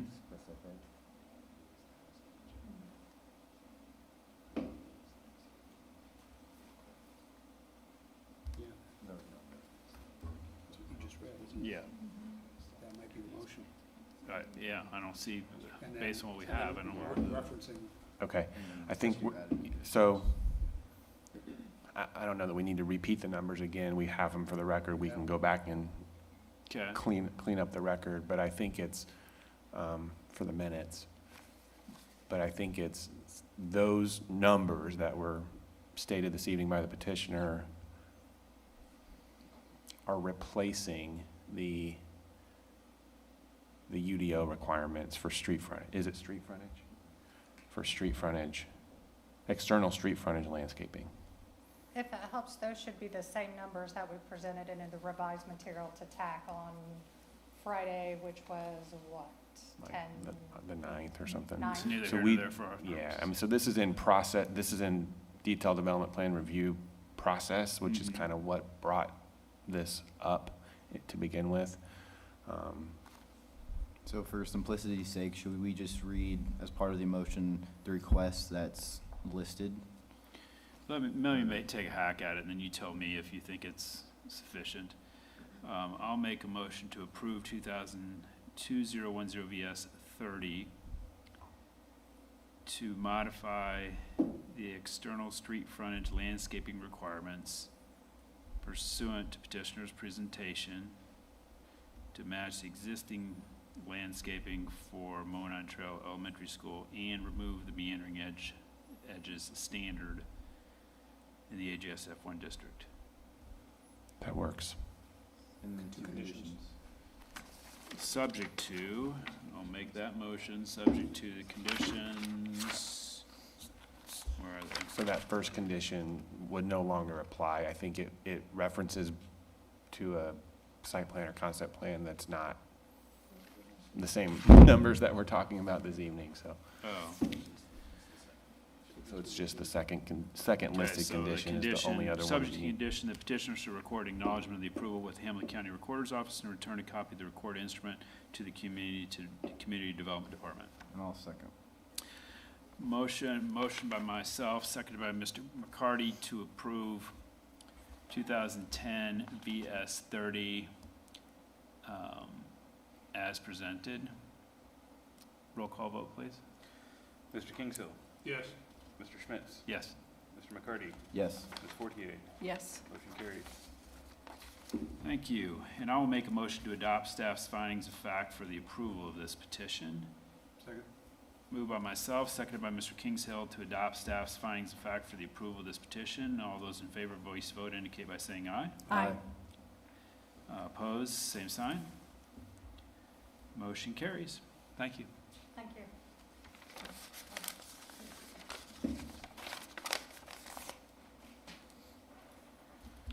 I have a quick general question. In regards to the building, will they have to come back to us or APC or whomever for approval, or are they just automatically permitted to build? It'll be a consent agenda item Okay. for development plan approval on the plan commission agenda at some point when they're ready. Next item on the agenda, 2010 VS 31, 3860 Madeline Drive, Jason and Rebecca Ogle, seeking a variance of standard to encroach 10 feet into a 30-foot rear yard setback and 1 foot into a 10-yard side yard setback. And that is Mr. Crabtree. Good evening, members of the board. For the record, Dane Crabtree with the Community Development Department. The item before you this evening is a variance of development standard request to encroach 10 feet into the 30-foot rear yard setback and 1 foot into the 10-foot side yard setback specific to 3860 Madeline Lane in the SF3 single-family medium-density district. This item has been approved by the Setter's Place HOA as per the exhibit that has been provided to you this evening. This item has been properly noticed and advertised, and the department has received 3 comments which have been forwarded to you this evening. The petitioners, Jason and Rebecca Ogle, are present this evening. They do not plan to present, but are available if the board has questions, as am I if there are questions of staff. Thank you. Thank you. I'll open it up. I would like to mention to the petitioner, one of the important things we look for, we have to have testimony in the record that supports the petition. So I would recommend that you have, we can have the public hearing first, but perhaps have the opportunity to at least comment as to those, to anything that we hear at the public hearing or anything that we've received, and provide some testimony that would support your petition.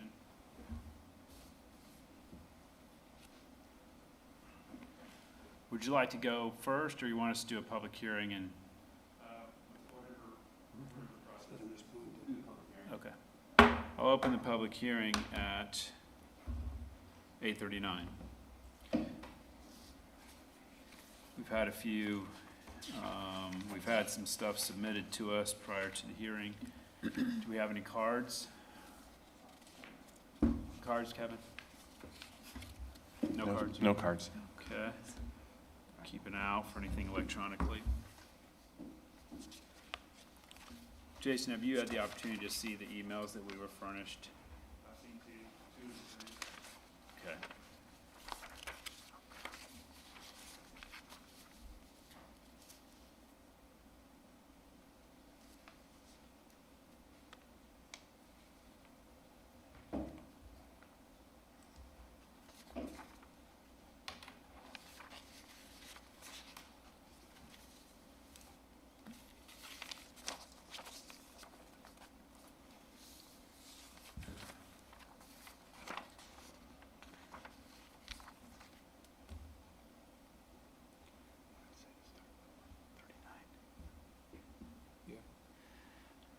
No additional electronic.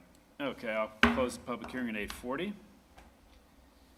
And looks like we had two emails that were in support of the petition, and we had one that was opposed. Jason, if you had any comments to the email that you saw, did you see the email from Heather Bays? Yes. Okay. Rebecca reached out to her last night. Her main concern. I'm sorry. Yes. Sorry about that. Rebecca reached out to her last night. She's still at school board, but I was in there on speakerphone, and her first concern, I know there's a lot going on in that thing, but she was under the impression that we were 2.5 feet from a tree line, and we were gonna destroy trees, which we're well 20 plus away from any trees. Can we see the picture that had, or the overhead with the, Okay. yeah, there we go. So those trees are on the neighbor's property, not on your property, correct? Correct. Well, I think there's one that actually is, or we're responsible for, but the majority is over there. Is she the owner, the one where her entire lot backs up to yours, or one of the parcels? It's the one on the right, yes. Okay. So she stated that she was much more at ease with it after we spoke with her. I don't know what's going on with the LED light thing. They've been up there 4 years, and we've honestly never met her, so it's never been brought to our attention. So you can deal with that. That's not within that's not within the context of that's not our concern, yeah, but obviously you can aim them different. We kind of hoped that she would send another message. Rebecca was trying to nudge her that way, would you please, but I guess that didn't happen, so. Well, just looking at Exhibit 5 for existing conditions, which the image provided outlines where the pool's going to be. It shows the fence, shows the tree line. Reading through her email, I mean, as you just mentioned, in regards to the lighting, it's not much of what we're considering here tonight, but the trees do block that anyway. And then just regards to other matters, I see it being pretty much contained within your vicinity, so. I'm just saying that comparing her email to the exhibit that's shown here, that's on the screen now, I mean, you're pretty much contained within your own yard, and the concerns of the trees that were mentioned and so forth, that's not very germane to what's being presented here, so. Well, I think her concern is that, digging here is going to damage the roots of those trees. But I think the rule of thumb, I'm not an arborist, but I think the rule of thumb is that the roots spread out similar to the canopy on the tree. So if you look at the canopy, then you can sort of extrapolate down to see where the roots are going to be. And it looked from that overhead picture, that's why I wanted to see that, it looked like most of those trees and the canopy are to the north of your property. And if you're putting the pool in there, I don't think that there's too much danger, again, not being an expert arborist, but I don't consider that to be too much of a problem. Any other questions? I have a couple, but Jason, if you could, we have certain elements that we need to satisfy in order to approve a petition. There's basically 3 elements that we look at when you've heard me talk about findings and establishing and adopting findings after the petitions have been considered tonight. that's what we're going for. So one is that if we were to grant this variance, it wouldn't be injurious to the public health, safety, morals, and general welfare of the community. Can you comment on that? Anything favorable to your petition along those lines as far as not being injurious to health, safety, morals, general welfare? It'll be enclosed, as you see in the picture. We're moving that fence over and straightening out that line with a locked gate, 6-foot-high privacy fence, locked gate, and a cover. Automatic pull cover Yeah. kind of thing, yeah? Yes, sir. Okay. And then, just to walk you through the other standards, the use and value of the property adjacent to the property included in the variance will not be affected in a substantially adverse manner. No, they So- won't. The Froharts, who sent a positive, they have a waiver from the pool company, and we told them long before, because they might drift over on our grass a little bit when they come around. What, Nothing during construction? By a few feet, and they're willing to sign that waiver, and they're totally fine with anything that would happen there. And the final standard is that the strict application of terms of the zoning ordinance would result in practical difficulties in the use of the subject property. I presume there's something that makes that the best location for you? Yeah, that's the widest, honestly, the widest part where we can fit it. Anything else would be totally in the setback, or It would be an even greater encroachment? Yeah. And the 20-foot drainage easement to the south right there that Kevin's zooming in on right there renders that space pretty unusable. Okay, thank you. Anything else? I'll just note the letter, not necessarily official, but is official approval from the HOA. So that shows support in that regard.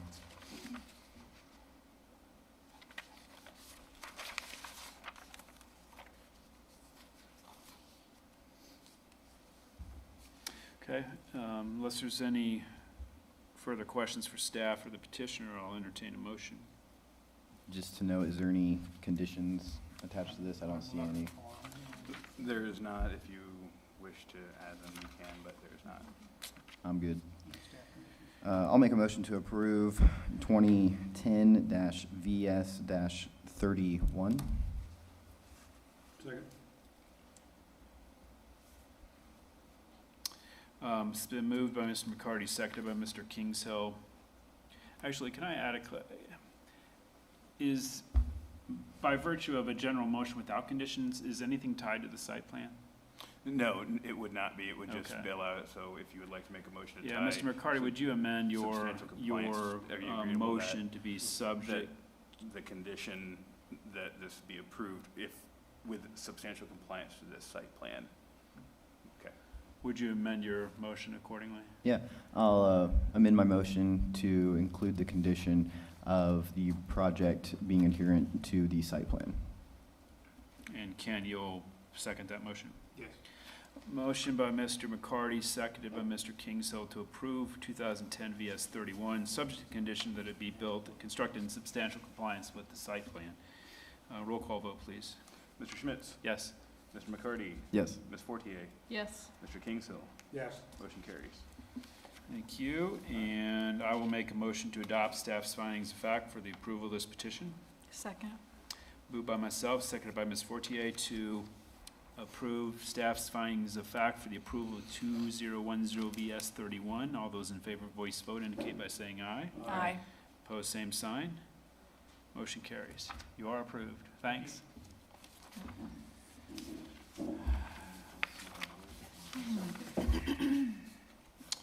Next matter on the agenda, 3650 Birkdale Drive, 201032, Jennifer Dorado seeking a variance of standard to encroach 12 feet into a 30-foot minimum rear yard setback, again to accommodate a pool, and that is Mr. Crabtree. Good evening, members of the board. For the record, Dane Crabtree with the Community Development Department. The item before you this evening is a variance of development standard request to encroach 12 feet into the 30-foot minimum rear yard setback, specific to 3650 Birkdale Drive, located in the Bridgewater PUD. This proposal has been approved by the Bridgewater HOA, which the exhibit has been made part of your agenda this evening. This petition has been properly noticed and advertised, and the department has received no comments. The petitioner, Jennifer Dorado, is present. She does not plan to present, but is available for questions, as might if there are questions of staff. Thank you. So if we have no presentation, I will again suggest, though, we need information and testimony in the record to support your petition, but we will move forward into the public hearing portion. And I'll open the public hearing at 8:50, 2010 VS 32. Do we have any cards? No, sir.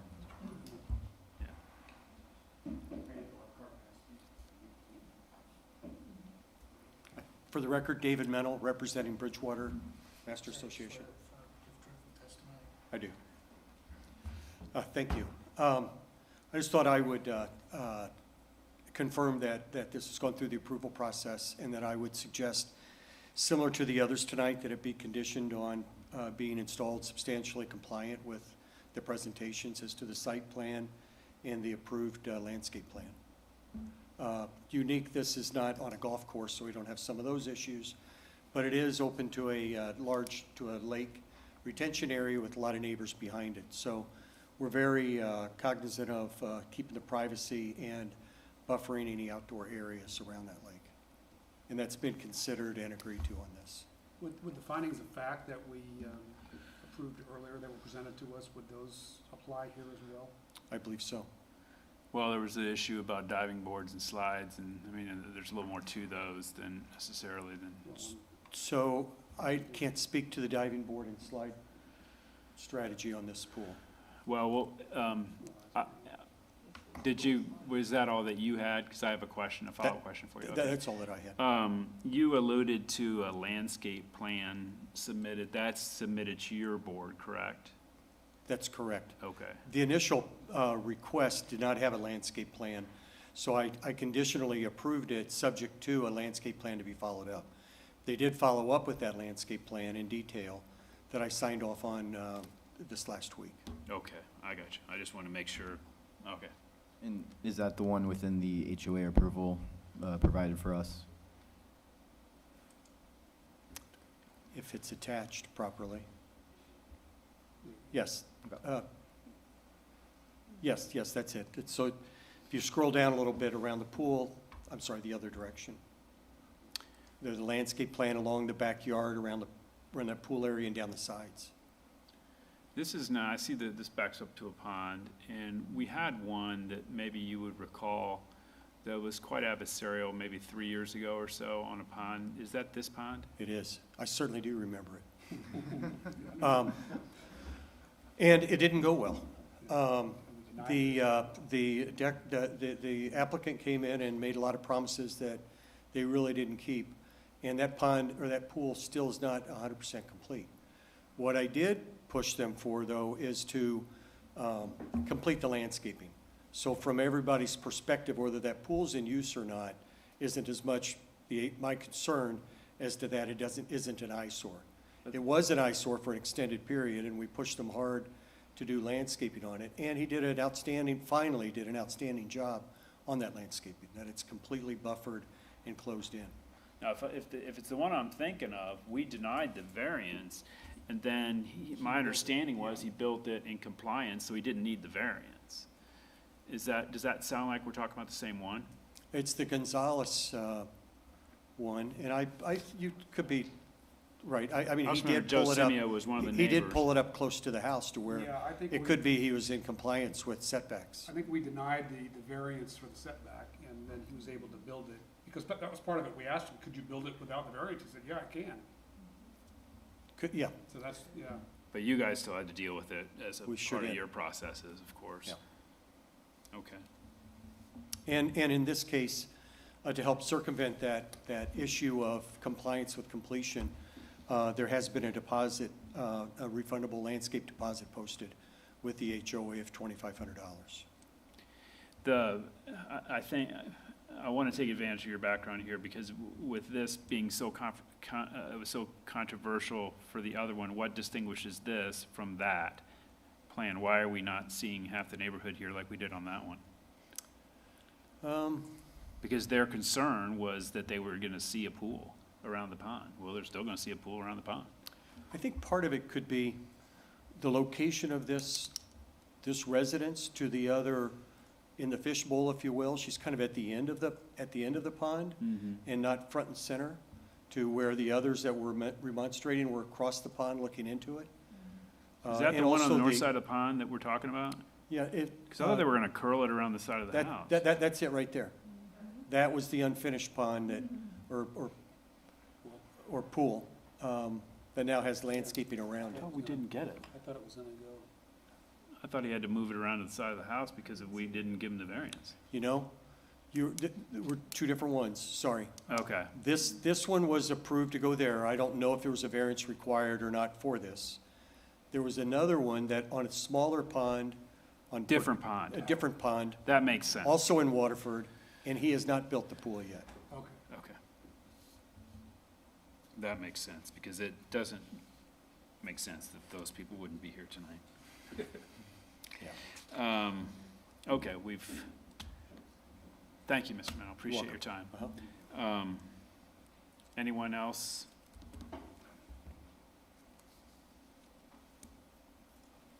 No. Last opportunity, anyone wish to speak as to this matter, 2010 VS 32? Seeing none, I'll close the public hearing at 8:56. And is it Ms. Dorado? Dorado, sorry. If you'll step up, if you're the petitioner, I just want to walk you through a few questions. We have certain elements that we have to have in the public record to establish, or, give us a basis for consideration. I do.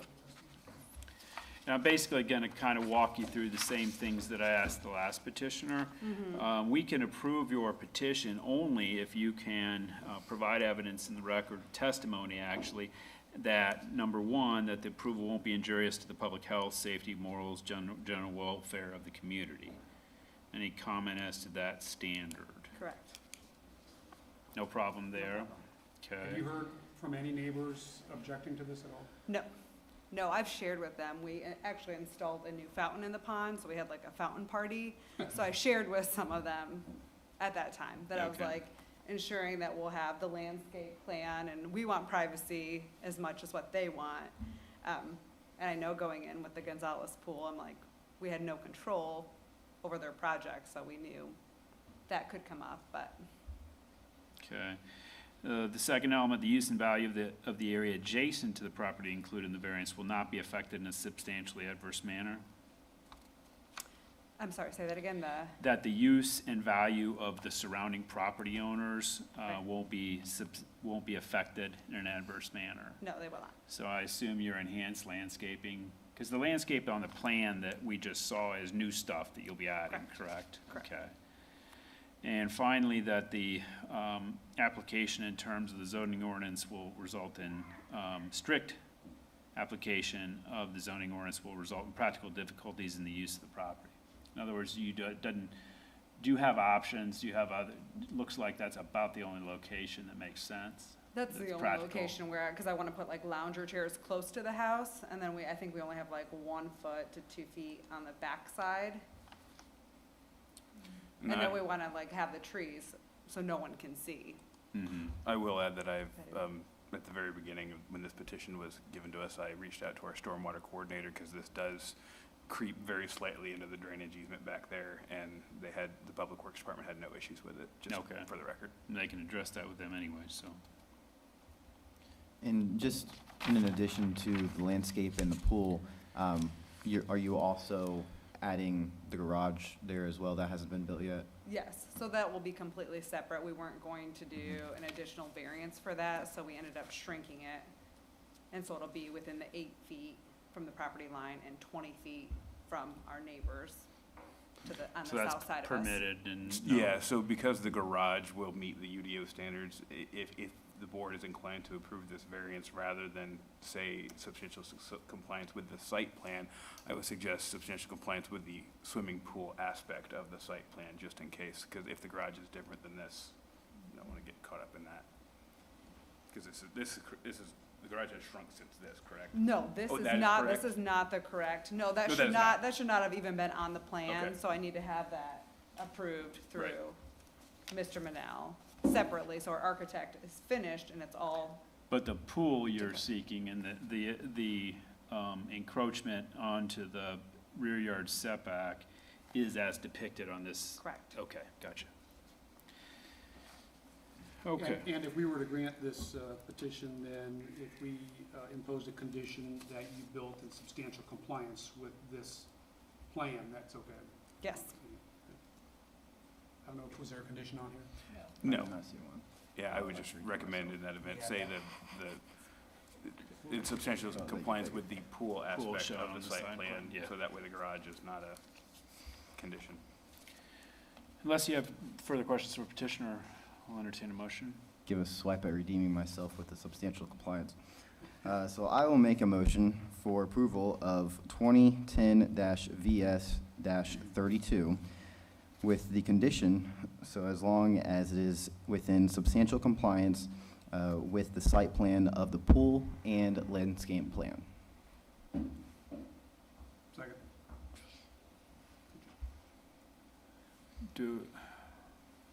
Did we want landscape in there? He did.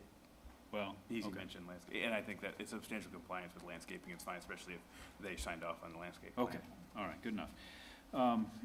The motion was by Mr. McCarty, seconded by Mr. Kingso, is that right? To approve 2010 VS 32, subject to the stated condition. Roll call vote, please. Mr. Schmitz? Yes. Mr. McCarty? Yes. Ms. Fortier? Yes. Mr. Kingshill? Yes. Motion carries.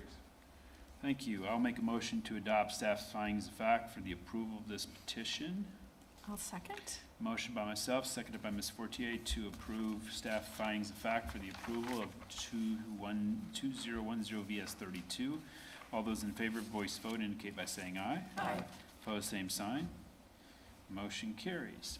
Thanks. all right, thank you.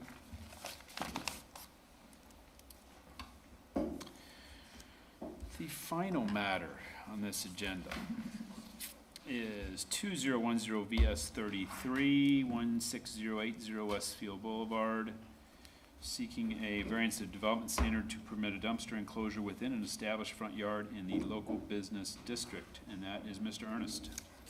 Thank you, President, members of the board. For the record, Caleb Ernest with the Community Development Department.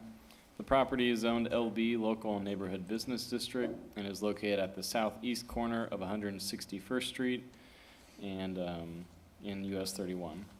The surrounding properties to the west and east are AGSF1, Agriculture and Single Family Rural. To the north is GBPD, General Business Plan Development, and to the south is the LB District.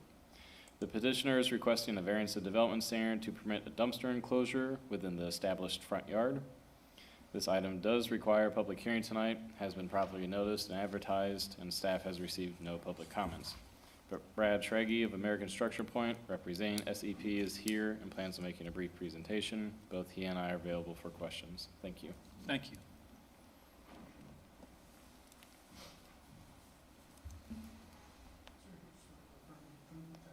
I do.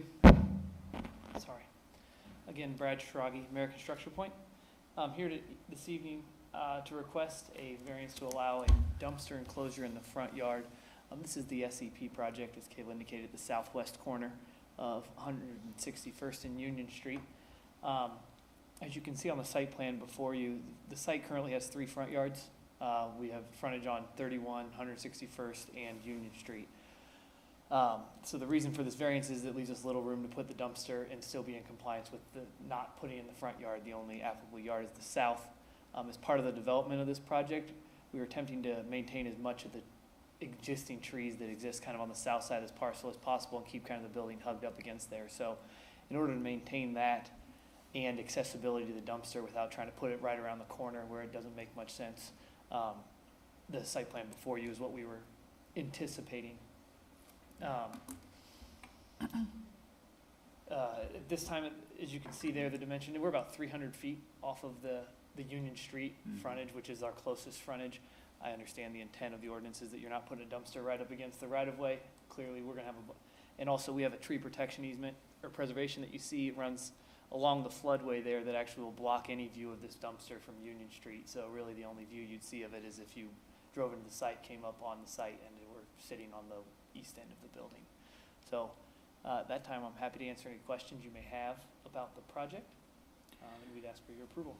And since we're only seeking to vary the location of the dumpster, in all other respects, the dumpster design itself complies with the EDO. That's correct. Materials will match the building. It's got the man door on the side, so yes, everything else will be complied with. Great, thanks. I'll open the public hearing on this matter at 9:05. Any cards? No cards. Okay, we'll give it a minute or so. I'm watching the clock. Yeah, my only question was gonna, it's not a question, but you answered it. That, you know, you can't see it from the road. The trees are gonna be there that are there now, I think. Yeah, if you've been out there recently, everything on the south end that's getting clear has already been done. So if you've driven by there, they've cleared out. The remainder of the trees on the south side of the parcel will continue to remain at this point. Great.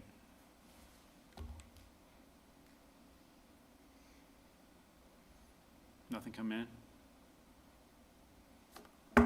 I'll close the public hearing at 9:06. Not sure there's much to discuss here. I'll entertain a motion. Let's let Janine make a motion. I haven't heard Janine make a motion yet.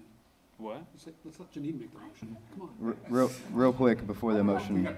Well, we got a question. No, he's gonna comment. Just real quick, I just want to show my appreciation and thankfulness for keeping all the greenery that you can. So appreciate that. Thank you. I agree. I would like to make a motion to approve the 2010 BS 33-16080 Westfield Boulevard. And there is one condition that the petitioner shall record an acknowledgement of this approval with the Hamilton County Recorder's Office and return a copy of the recorded instrument to the Community Development Department. Second.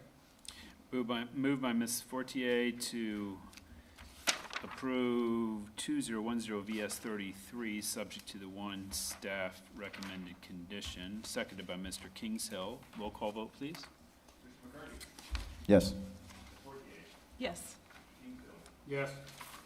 Yes. Thank you. And I will make a motion to adopt staff's finding the fact for the approval of this petition. Second. Moved by myself, seconded by Mr. Kingshill to adopt staff's findings of fact for the approval of this petition. All those in favor, voice vote, indicate by saying aye. Aye. Opposed, same sign. Motion carries. Thanks, you're approved. Sorry to make you sit through all that. Yeah. Now, we could wrap this sucker up first. I'll just be in before John next time. Thank you. Thank you. That is it on the agenda.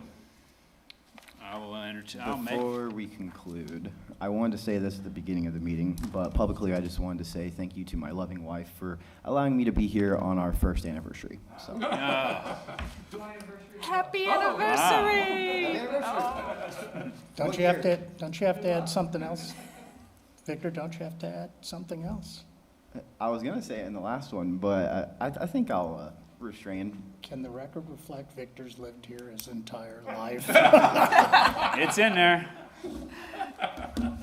This streak continues. I purposely threw it in there at the APC meeting with you in mind. Does it show up in the minutes, ever? It ought to. Yeah. Just make it as a footer and it'll always be there. I will make a motion to adjourn this meeting at 9:09. Moving second to adjourn, voice vote. All those in favor indicate by saying aye. Aye. Opposed, same sign. We are adjourned.